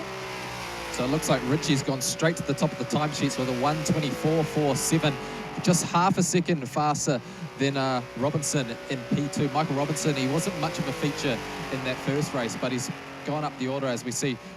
Richie actually gets displaced by Northway. So Northway's gone to the top now with a 1:20.180. So here we go. Robert Northway on screen right now, leading Richie by 0.2 of a second, and then McQueen just maybe 0.02 of a second behind Richie. So it'll be interesting to see how this session plays out. It gets quicker as the session goes on, as these guys get more and more practice, but you don't want to make a crucial mistake. And especially watching Robert right now, who's got another driver so close behind him, you don't want to make a mistake and ruin his lap, because that's not going to make him a happy man, and he might come looking for something in that race. And it's important how much these races will respect each other as well. I mean, we saw Jordan after the race. He was mentioning how talented a lot of these races are, and so he clearly has a lot of respect for them. And you don't want to be that guy that ruins a qualifying lap for another person, just like you said, especially one you respect so much. For sure, and we see Richie go straight to the top now. He's done a 1:20 flat. a 1:20.028. So again, only a 10th.5 between the two of them as we're watching Robert Northway. Just keep an eye on how he drives this thing. Looks really smooth at the moment as we're heading through the fast right-handed final corner. A different driving style to how you would at Laguna Seca, because at Laguna Seca, he was really working the wheel. But here, he's really got to be quite smooth and be really precise with how he navigates these corners. So Northway currently leads now. He's displaced Richie, and it looks like we've even had Ethan Moore. Ethan Moore just behind Northway, perhaps showing what he's made of. He wasn't really a feature in race 1, but maybe with that slipstream around this really fast circuit, he's finding some time. So Northway leads more, and Pene has just gotten up to P3. Well, what do you remember with Northway as well is that he actually holds several lap records in e-gaming around the globe. So this may be definitely a suited track to him in some of these tracks that he holds those records at. So Laguna, maybe not, a bit more of that technical one. So Northway, he's definitely got the advantage. Well, just put the commentator's curse on him. He's just gone straight off with the big sweeping right hands. So Northway, a big mistake there. That lap will not count against his name. So he'll have to hit the reset button for him and go again on the next lap. We've got 4 minutes, 15 seconds to go. We're just ticked over halfway through the second qualifying session here at the Let's Play Live at Sky City. So let's keep an eye. Robert Northway now in P1. Ethan Moore just behind. 2/10 adrift actually. So there's not much in between them. First to last is only 1.198 seconds. So there's less than a second covering first to sixth. So some really good times. Ethan Moore definitely hasn't shown what he's made of yet all weekend. So I'm really excited to see this guy. I'm excited to see what's capable, because remember at the start of our first race, we did see a lot of damage to a lot of races' first laps. Back in the bottom four, there were some crashes, not heavy crashes, but it definitely messed up a lot of their laps. And so now, Ethan, fresh new start, able to qualify. Look, he's already up in second place and not very far behind in the qualifying. So once we get into the main race, he just has a fresh slate to come in and do his best and show, like you said, what he's really made of. Yeah, Ethan's actually an interesting character. He's 24 from Hamilton, so he's made the trip up tonight to come compete. He'll come make that 1 hour drive up every night for the next few Tuesdays. And he actually said before the race he was quietly confident that he could do well, but he said Laguna Seca was going to be the place that he would do well. But now he's come to Willow Springs and he's actually put in an absolute really good time for P2 at the moment. Top 3 was his goal, and consistency is key. We talk about consistency. You don't have to be the quickest guy out there. You just need to be quick consistently throughout a race and throughout qualifying just to get those points by the end of it. Yeah, and that's it. It's a championship title fight right here for that major prize pool. So we've seen some rhythms coming from Laguna with these top guys. Richie, who's in 4th position there, he's done the GT Sports before. He's confident. He's got unfinished business, so he's definitely going to be one to watch. Unfortunately, one of our star pupils down there, Louis, still sitting in 8th position, but we are seeing Jack not down the bottom. He's not an 8th after the last race, which is always good to see. Yeah, I feel like we do pick on Louis a little bit, but he is consistently in the bottom 2 and currently not looking to get too much further up the table. But I mean, like you said, remember, like there was only a little over a second between 1st and 8th place in the differences of laps. And again, you don't have to be the fastest, just the most consistent. So if Louis can show his consistency once the main race starts, then even in 8th position in the grid, he may be able to pull something out. Now, is this a sign of some confidence? Northway just came into the pit lane to maybe just retire from the session, or is he just headed out back on track? Because it's a really late decision to be coming in with only a minute and a half to go into the pit lane. So maybe just a little change to the car, maybe some new tyres, maybe we'll see. But interesting to note, Louis de Manila, the Philippines fastest, down in P8 at the moment. He had a lot of confidence coming into this weekend, but he hasn't shown the pace that he showed at the start. So will he, I don't know, maybe is this a strategy thing again? He wants to start from the back and maybe make his way through the carnage at the start of the race. Yeah, well, I mean, look, Louis he may come in with a lot of confidence, but like I said before, like a lot of the other races, comes in with a lot of respect for a lot of the other races. He was even surprised that he did qualify. So as much as we bag him for being confident and coming in. 3 hours is all he had to qualify for these games. So, and that in alone, it shows some skill. Here's our other, I guess, hallmark player, which is Pene, and came first last one. Jack Parker, he's in 6th position, so he's not sitting at the bottom of the table like he was at Laguna, so that's confident for him.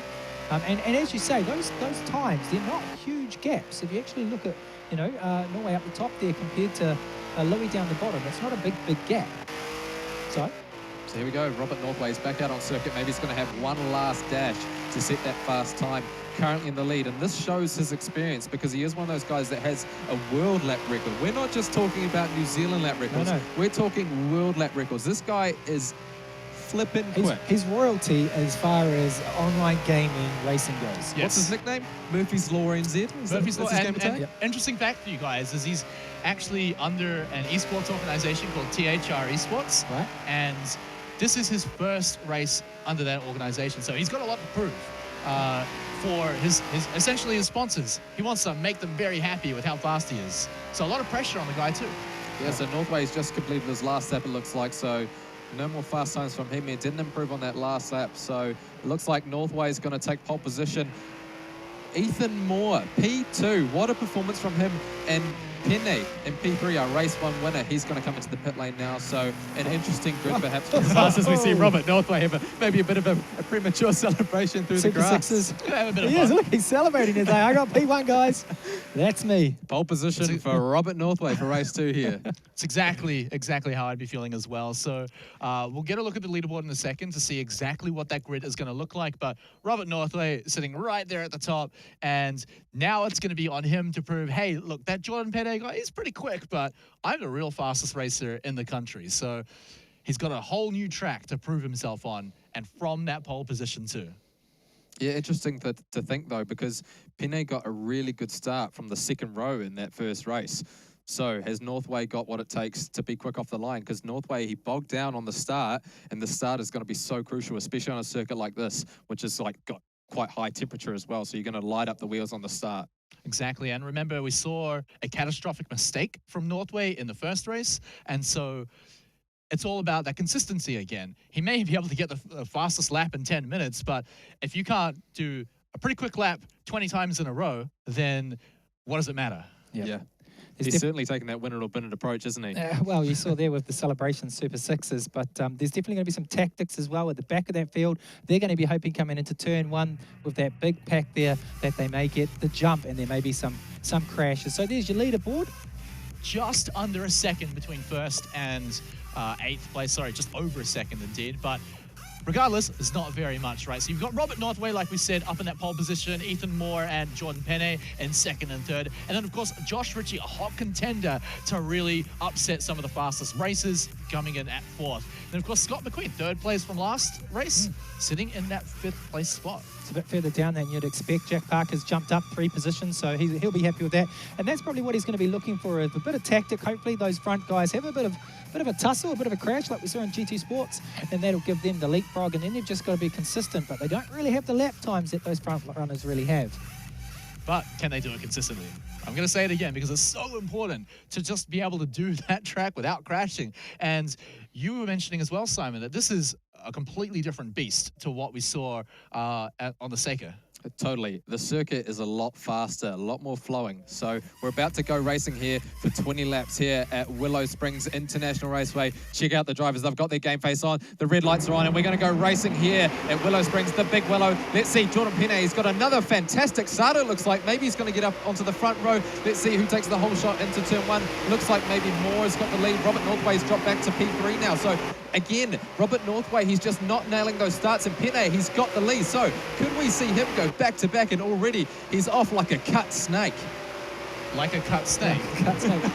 Amazing commentary there. There's a real tussle and bustle race going on there. Oh, there's a crash. Robert Northway's around. Our pole sitter is gone. He's dropped all the way to the back now. Pene's into P1. Moore's got P2. Moore looks a little bit loose. It looks like McQueen's around at the back too. So Northway, he's dropped all the way back. He's lost about 6 seconds. We've got another one around. Looks like maybe Jake Parker is in the wars there. McQueen's down to P6. So let's see. And the big advantage of being so far ahead of everyone else is you don't have to deal with that crash. And so Jordan Pene is now going to be even further ahead from the majority of the races. Oh, Northway is going to be absolutely seething now. He had it in the bag. He had a really He celebrated too qualifying soon. session. Well, he just, again, I said it. It's that start. He just couldn't nail the start. Obviously didn't quite get the clutch point right and just didn't get it off the line quick enough. So he Mark Webbered it. Pene, meanwhile, he's just gone and blitzed them now. He's off to a lead of already close to a second over Moore, and it looks like Ethan Moore is going to take the real big advantage here in terms of the points. But Pene, we could see a 50 points by the end of this race. But still, it's only lap 2. Now you've just got to step back. Norway, he's actually gone up a position again now. So you've got McQueen, Parker, Norway, and he's got the time. So all he needs to do, stay consistent, hope for something to really happen out in the front, and get his mind back in the game. You've got to not lose morale after that. I mean, we saw Louis at least gain 1 spot in the last race.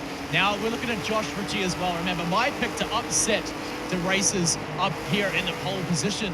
Jordan Pene is still quite far ahead, but not at all like in the first race where he was unbearably far ahead. Racers can actually catch him right now. Interesting time at the moment. We're seeing Josh Ritchie on board now. Just ahead of him is Ethan Moore. Josh Ritchie, he was P2 in that first race, so we could see an identical finish. Moore didn't quite have the race pace in that first one, so maybe Ritchie can mount a charge through here, but Pene already out to a second lead, so we'll see if he can gap the field again. But keep an eye on Northway down in P6. So Northway, he'll be charging. He's got that lap record, the world lap record, so he's quick. He knows he's quick around here. So you've got to go back to old Louis. You know, he's not doing too bad. He's in 5th position. We're going to root for Louis with this one. That's the best he's been doing all day, so props to Louis. Now see if he can bring it up further along the table. Ethan Moore, though, as well, sitting in that P2 position, looking to overtake Jordan Pene. I mean, the way we've been talking about Jordan Pene is like he's an untouchable god, but Ethan Moore is right there reaching out for him. Just watching him right now, his fluidity is just consistent. You know, he's right on the right line. He's hitting those apexes that he needs to hit. You know, just consistency from Pene.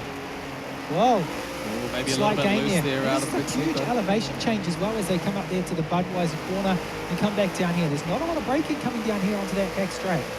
Yeah, interesting to note too, Moore is keeping that margin fairly stable at the moment. As we see him, it's a little bit squirrely through there. It's down to 7/10 now, so maybe Pene is just sort of managing that gap at the moment. But another thing these guys will have to note too is as the sun's setting, from that cockpit view, it could be getting in their eyes a little bit and making things a little bit difficult. And it's just those little things that you don't think about, especially when you compare just your regular old eSports racing to real-world motorsports. They have to deal with that stuff all the time. But here it can depend on the type of view that you use. And there are multiple views. There's the bumper view that you mentioned, Brendan. There's the literally in the car view, like we were just talking about. But then you could also be following from behind the car, essentially, like in a third-person camera. There are many different ways to play this game. Yep, so there's the bumper view. You've got Moore in front of you there and Pene in the front of that. So this is on board with Ritchie at the moment. Now, a lot of these drivers prefer just to have the bonnet showing, so that way they can see the position of the car on the track. They don't like this particular view. Cutting it really nicely on the apex, pushes out like wide Ritchie's on, got a too bowler wide wide there. there. He's going to have to gain some of the speed back up here as they go through the elevation change.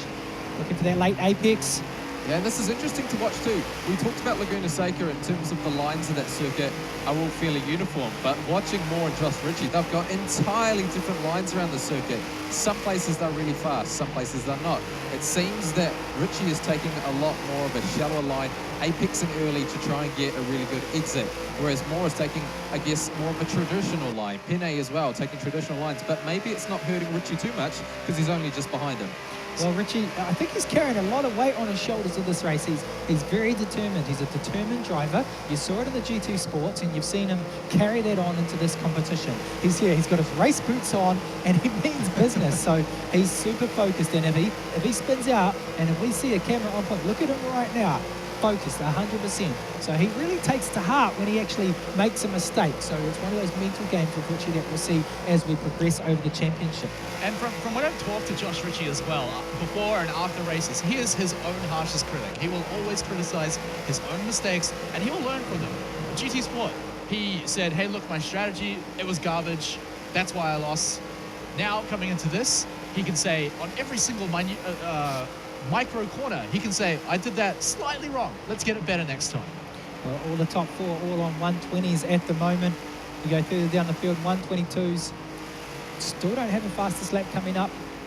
Josh Ritchie, Robinson right behind him. Quite close in that top three, actually quite close in the top four. Yeah, I mean, Robinson is someone that we didn't really talk about too much in the first race. He was just kind of middle of the pack doing his thing. May have picked up a few points, but now he's actually not too far away from that top three. He can catch up to these.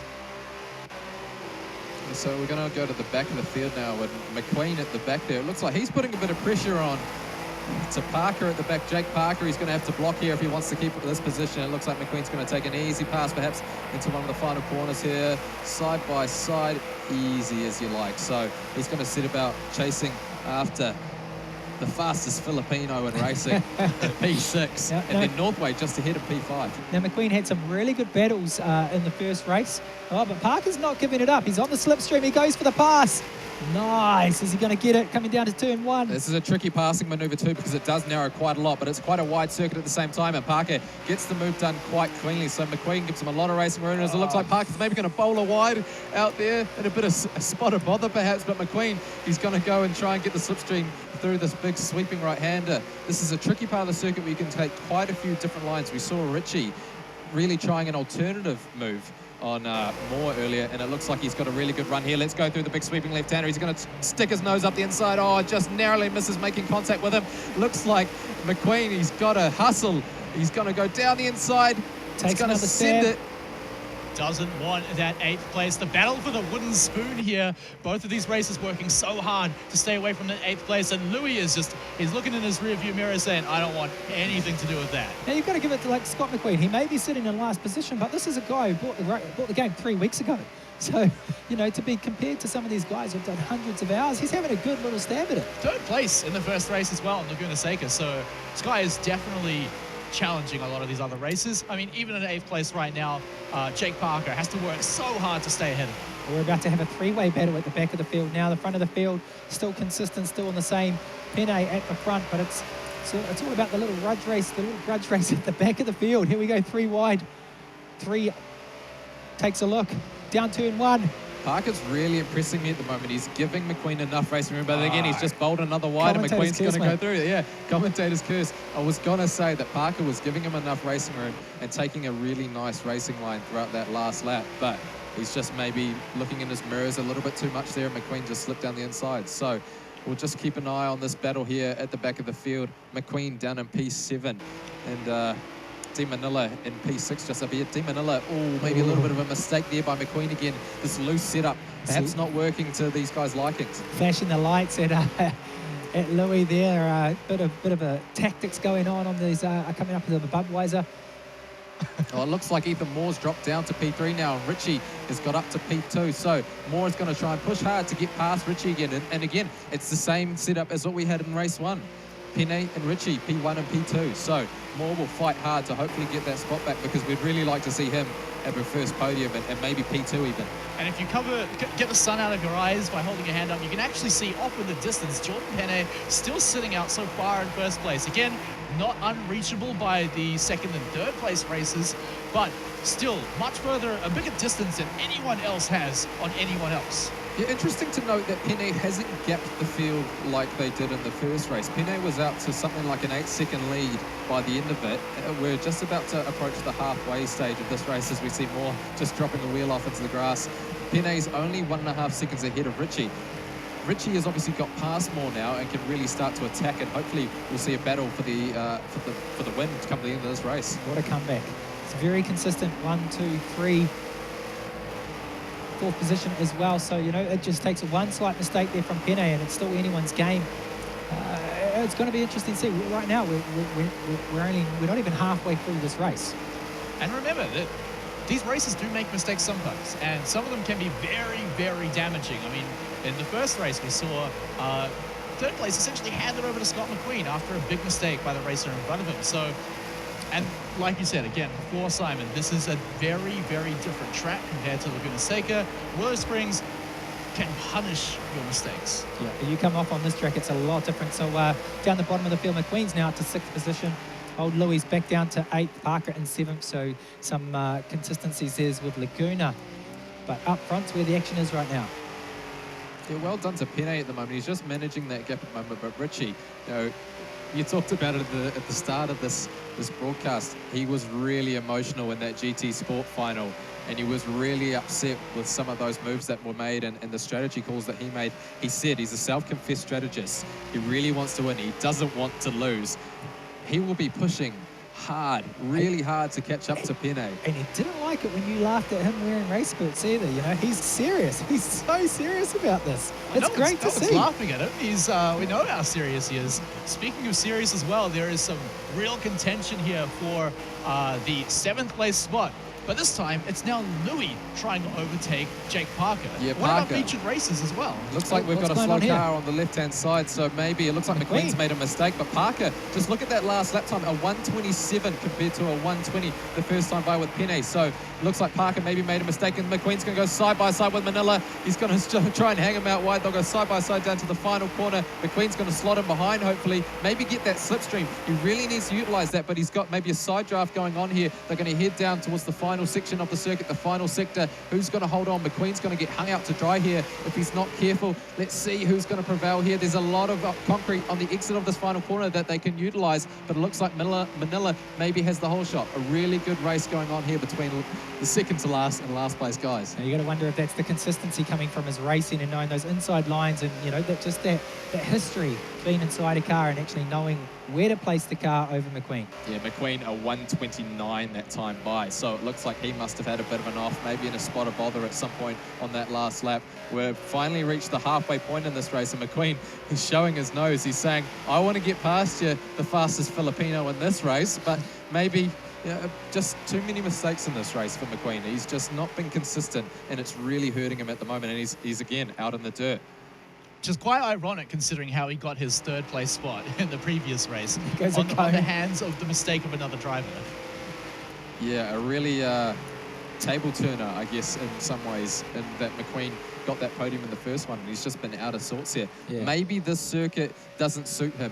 The fast stuff, the fast and flying sort of loose setup that they've got on this car just maybe isn't working for him. You know, his favourite circuit is Bathurst, he said. You know, that's a fast circuit which requires a lot of effort, and you've got to be really precise with it. Maybe the circuit with the fast sweepers just doesn't really suit his driving style.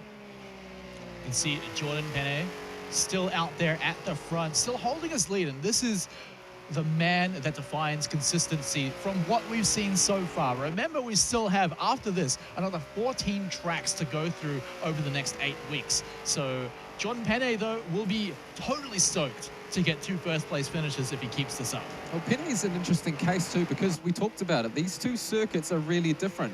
So already he's shown his cards and has said, I can drive on any circuit. This car, I can tame it. So when it comes to perhaps somewhere like the Nordschleife, will he be challenged? I know that Richie said that he's really confident there. That's a circuit that he likes. It's one of the longest in the world. Yeah. So Pene, has he shown what he's made of too early, or is he just that good and he's going to sweep them away? Oh, look, it doesn't matter. You need to show it now. It's a championship title race, and you need those points on the board now. Otherwise, you're going to be chasing your tail the whole way through the rest of those tracks and the rest of the next 7 weeks after this. So, you know, good on Pene, and cool, calm and collected in the driver's seat right now. So smooth. He's like a textbook driver, you know. There's no big mistakes coming from him. I guess once he gets that lead, just doesn't need to push as much as he can. But again, very, as you see down the bottom there on the points board, and the time differences, 1st, 2nd, and 3rd. Very close. One little mistake, it's all on again. It'll be interesting to see what Pene's lap times are at the moment, because the last lap he did was a 1:20.3, and the lap before that was a 1:20.1. So at least he's consistent at the moment. Richie, again, he's 5/10 slower on that last lap. More, again, a 10th faster than Richie. So maybe we're just going to be watching a battle for 2nd and 3rd come the end of this race if those guys hold each other up. Yeah, I feel like it's definitely on Pene here to make a mistake, rather than the other racers just being really good and catching up to him. Pene has earned his position here and just needs to keep it.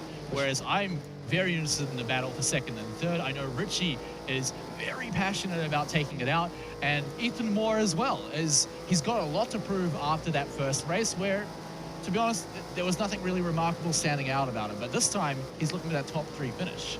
You just see right now on board with Pene, so consistent. You know, top of the hill, pushed a bit wide there, but he's using the whole track.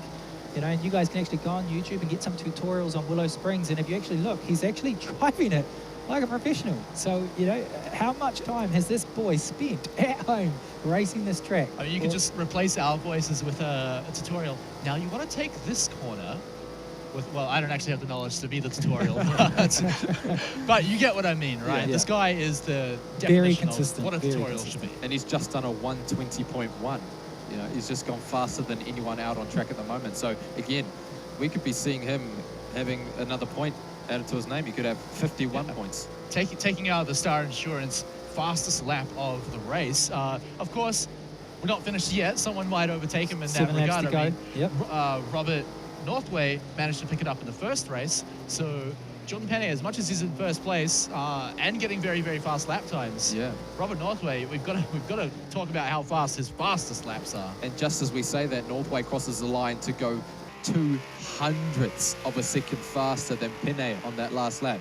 That's maybe the Wow. distance of a ruler.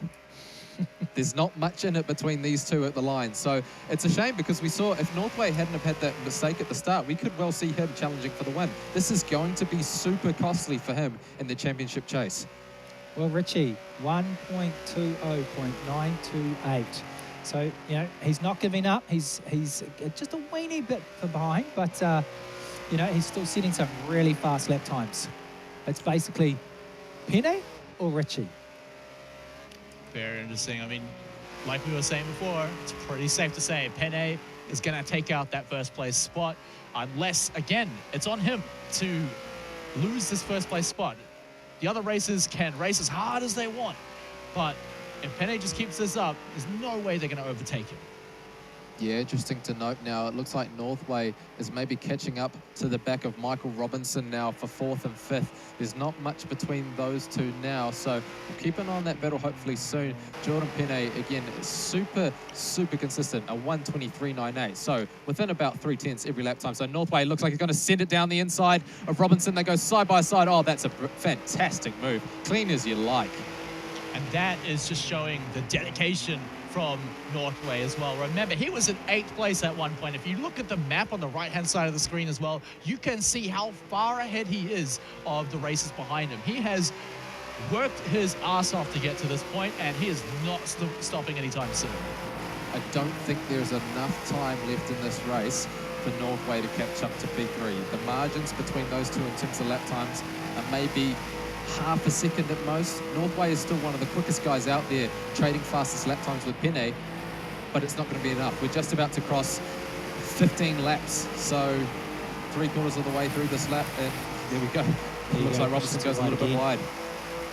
Yeah, and there we have it. We actually have the Star Insurance Specialist fastest lap of the race so far. Northway with 1 minute, 19 seconds, 6:22.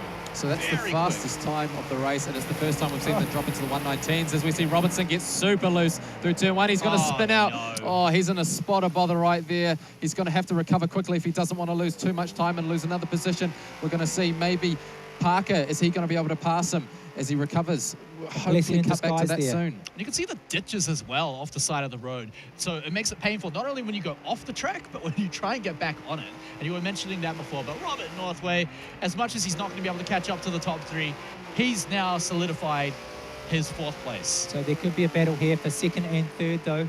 That's the, you know, Pene is pretty much in the bag for him at the moment, but Richie, you know, consistency, he's going to be focused 100%. We saw it in GT. He gave it away there with his strategy, but it could come back to even more. So right as we see on the track right now, 1st, 2nd, 3rd, that's where it is. Right now we go on board. There's Richie, the focus. It Yeah, almost looks like he's critiquing himself right now as he goes around the corner. That's what I was talking about. You can actually just see it in his face. I mean, I've seen this guy talk so harshly about his own moves where, to be honest, they are incredibly respectable, right? He's sitting here 2nd place, but you know for sure he's not patting himself on the back saying, hey, look, oh man, I'm awesome. I've got 2nd place so far. He's saying, if I was doing this, and this differently, I'd be in 1st. Richie, super serious about motorsports and esports in New Zealand, and I would go as far to say he's the most serious about it, despite being in 2nd place so far. So it looks like McQueen down in P6 has managed to gain a couple of spots. He was down in last at one point during this race, and it looks like Michael Robinson only dropped 1 spot to Northway and that little mistake that he made It's a good down recovery. in turn 1. So that's a really good recovery for Robinson. So and as well as McQueen. So McQueen will probably be pushing hard now to catch up to the back of Robinson, get inside that top 5, get those valuable points that you need. And it looks like Robinson, that last lap really cost him a 131. Yeah. That last time by, so he's lost a lot of time with that spin. So we'll keep an eye on McQueen, who can hopefully catch up a little bit. But look, just behind him, Jake Parker. He's putting in another charge. And Jake Parker, another unnoticed racer from the first race, is, I mean, once more he's on the tail end of the race for sure, but you can see the dedication and the simple guts that he's got coming into this, trying to overtake everyone that he sees in front of him. And this time, it's not an unsurmountable distance for him to be able to overtake anyone. Unlike De Manila, who's sitting very far back in 8th place. Something must have happened to that guy. I don't think we quite caught it, but he must have had a big crash. You look at his laps though. You know, he's sitting in the back, but at 1.20.874. So, you know, they're not slow lap times. I think he's just having mistakes. He's having inconsistencies. You know, just like we saw right then with Scott McQueen. So, you know, he's not slow, but his consistency is obviously hurting him really bad, and that's why he's sitting back there. So that's something he's going to have to work on during this week and next week when we go to. Do you know where we're going next week, Matt? It was in the World Tour intro. Do you not remember? No. Good question. Imola. If We're going to anybody Imola. watching at home really wants to find out more information about where they're going to head, Well, they can always follow us on social media. Let's Play Live HQ. Pretty much all of our social media will use that. Twitter, Facebook, Instagram. You can find us all over those places for all the announcements about where we are and where we're going to be heading next for the Project Cars 2 Star Insurance Specialist New Zealand Championship. now you're just talking about Jake Parker loving to have a little battle. He's doing it again with McQueen. And, you know, hey, they're not up the front, but sometimes Robin's racing, and these little battles are, you know, the highlights of these races. And these guys, they'll still walk away with a huge smile on their face because they've had this epic battle for 2 or 3 laps. I mean, they're getting the pure adrenaline that you get in traditional motorsports, sitting in a room next to 3 other racers. It's incredible how far racing simulation has come. It's interesting to note, this simulator does simulate all the downforce that these guys are going to be experiencing. So at the moment, Parker is sitting behind McQueen. He's going to be experiencing a lot of wash and aero wash going over his car. So when he turns into the corner, it's going to be understeering a lot. He's not going to be able to get as much grip as what he wants because there's no aero going onto those front and rear wings to really utilize them, because the car in front of him is punching a massive hole. But when it comes to the straights, he's going to be able to catch up because there's a big hole in front of him that he could just cruise up behind him. So look through these next couple of corners. They're going to head through this big sweeping right-hander and then into the big dipper, the left-hander, and then that fast sort of S section. And look for Parker to latch onto the rear wing of McQueen and hopefully gain a few tenths under the draft. So there's 2 battles going on right now, and it's the Parker, the McQueen, but it's also the one out front for 2nd and 3rd. And you can see Moore and Richie. And Moore just gets so close, but then Richie just gets away with him on the front straight. So, you know, those are the 2 battles. There's a bit of a gap now coming between McQueen and Parker, but between Richie and Moore coming up to the elevation changes, there's a little battle going on there as well. We can check out that 2nd and 3rd place battle that you were just talking about. Ethan Moore still slipping a little bit further behind, but absolutely can overtake Richie here. But for so much of this race, Richie has held his position in P2, and he's not looking to give it up anytime soon. And this man is the definition of consistent. He is going to hold that spot. Something must have happened as we just switched camera angles there, because they were pretty much side by side. And then unfortunately, you can see there's a huge gap between them now. And obviously Pene down the back straight, you know. He's nearly got it in the bag as we're coming up lap 19. So we're so close here. He's going to lock those championship points in. He's going to be the one to beat next weekend. All the guys are going to know they're going to have to go home, do the homework, and really practice those next 2 tracks. And of course, when we go back down the ladder a little bit as well, your heart has to go out for Robert Northway as well. Under THR eSports, one of the fastest racers in the world on this game. And yet he's still not able to manage to get that first place spot, and all off the start of the race as well. Painful. So here we go. It looks like we're going to have the last lap coming up soon. Jordan Pene out in front, lap 20 of 20. So this is going to be a pretty cruisy last lap, I can imagine. It's be the second cool time he's done that too. to actually see if we can go on board with him. There we go, the concentration, it's his to lose. See if we can go on board with him on the car, just to watch his consistency as he comes through this elevation change. You know, he hasn't made any massive mistakes. He's had the lead, so all he's had to do is follow through, not push it as we go on board down the back straights. But we're in the same situation as the first race, right? He's so far ahead that he can afford to make little mistakes, not optimal pathing. And so because of that, he can again take it a little more risky. The pressure is off. He just has to get one last consistent lap. Doesn't have to be the Star Insurance Specialist fastest lap of the race. Yeah, it looks like he's still pushing as well, because that gap out to Josh Ritchie is still expanding out to 7.1 seconds now. So here we go. Looks like Jordan Pene is going to come around the final corner for the last time here at Willow Springs International Raceway. The big Willow. He's absolutely tamed it. He's tamed California. He's done everything he needs to do. Let's see, is he going to celebrate as he comes across the line? Jordan Pene is going to take back-to-back wins here at the first round of the Project Cars 2 New Zealand Championship. Handshakes all round. He goes for a little bit of a handshake there as well. And of course, we've got Josh Ritchie coming up, second place. And unfortunately, Ethan Moore not able to overtake him, but will still take out that podium finish. Oh, in and third Robert place. Northway, he's made a mistake on the last lap. He's going to hit the wall. Has he crossed the line? Where is Yes, he? he has. He's on pit exit, so it's right at the end there. Surely he's Did crossed he the line crash there. over the line? Was that like another one of those Super Sixes we saw earlier? He's celebrating too soon. Okay. I think he's definitely just celebrating there in that one. But as you can see, that's going to be the results, and we'll catch the final leaderboard a little bit after once the race comes out. But D Manila. Oh no, look, it looks like McQueen's made a mistake on the final lap, because he's dropped from P6 to P8 on the last one. Let's see his final lap time as he comes across the line. Did he make a mistake? Yes, a 1:39. So crucial points that he needed in that race. Having finished third in the first one, he's finished last in the final. So a bad start for McQueen.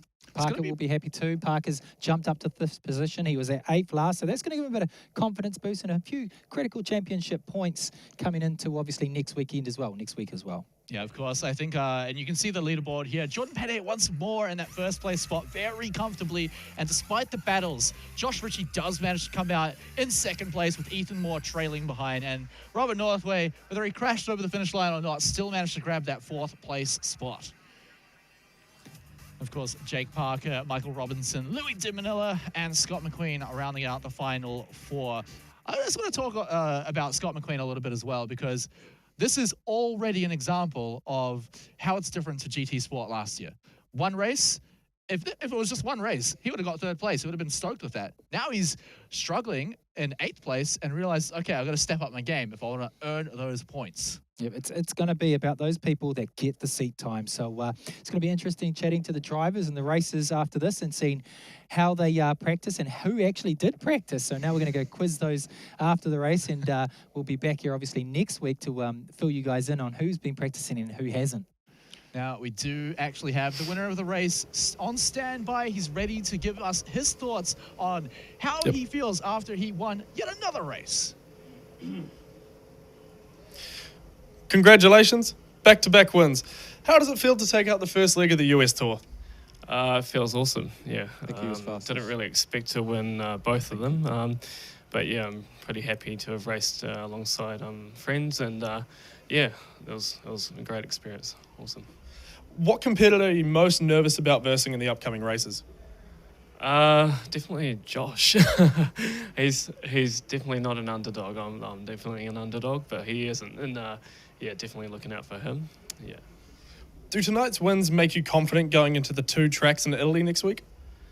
Yeah, it gives me some confidence to, just know that I've got a good feel of the car, and I'm going to do my best, obviously, in the next week to do the best I can to set the fastest times online, and yeah, and do well in those races. Well done and congratulations. No worries. Thank you very much. He literally called himself an underdog. He's just won 2 races in a row very, very comfortably, and he calls himself an underdog. He's playing the humble card. Very, very humble, that man. Yeah. But I do want to touch on, he said Josh Ritchie, definitely not an underdog, definitely one of the strongest races. And like I said earlier in the race, I agree. I think Josh Ritchie is one of the strongest races we've got here, one of the more consistent ones as well. So guys, final thoughts on the races we've seen today. Simon, we'll start with you. I'm disappointed for McQueen. I Oh. think after that first race, he showed what he was made of. He was consistent, and then he just threw it away in the second one. I don't know what happened. He just was out of sorts. You sort of have to wonder whether the track just didn't suit his style of driving. Who knows? Heading to Italy, it's going to be really tough heading onto those circuits, which is super fast. So let's see what happens, eh? Yeah, and Brendan as well. Look, there's 14 races to go. It's a championship title fight. We've got a world champion here right now, and he's going to be one of the ones to watch. You know, those guys that had the good race in the Laguna, they're going to be ones to watch. But I've said it the whole way. It's going to be the person who really comes through and puts the seat time in for Italy, and we'll see them on the podiums next week. And I'm interested to have a chat after the show with Pene. So here's your championship results coming in after the 2 races. Yeah, and of course as well, I believe Ethan Moore actually picked up the Star Insurance Specialist fastest lap of the race, overtaking Robert Northway's 1:19. So props to him. He's going to be picking up that 1 extra point, tying him with Scott McQueen, who managed to still pick up 5th in this, 4th tied, I suppose, from that 3rd place finish alone. So very impressive by all the races there. But of course, the big one, Jordan Pene, 50 points at the top. Yep, the target's on your back, Jordan, for next weekend. And we're going to do it all again here, live from Sky Tower in these amazing studios by RPL. Yes, of course. Now, before we close things out, I've got to remind you guys that Bandai Namco have given us a copy of Project Cars 2 to give away. So make sure you get on Twitter, tweet at Let's Play Live HQ with the hashtag Project Cars 2 NZ, and tell us who your favorite New Zealand motorsports hero is. And we'll be announcing the winner on social media later on. And so, of course, gentlemen, it's been a fantastic evening. We've seen incredible races. Jordan Pene blowing everyone out of the water. But we'll see if he can do that again next week, where we're going to be back at the same time with 2 more tracks in Italy. So, racing fanatics, we'll see you there. This Let's Play Live presentation was brought to you by Star Insurance Specialists, New Zealand's leading niche vehicle insurance provider. Sky City, world-class entertainment. Logitech G, gaming with science. And Samsung, redefine the game.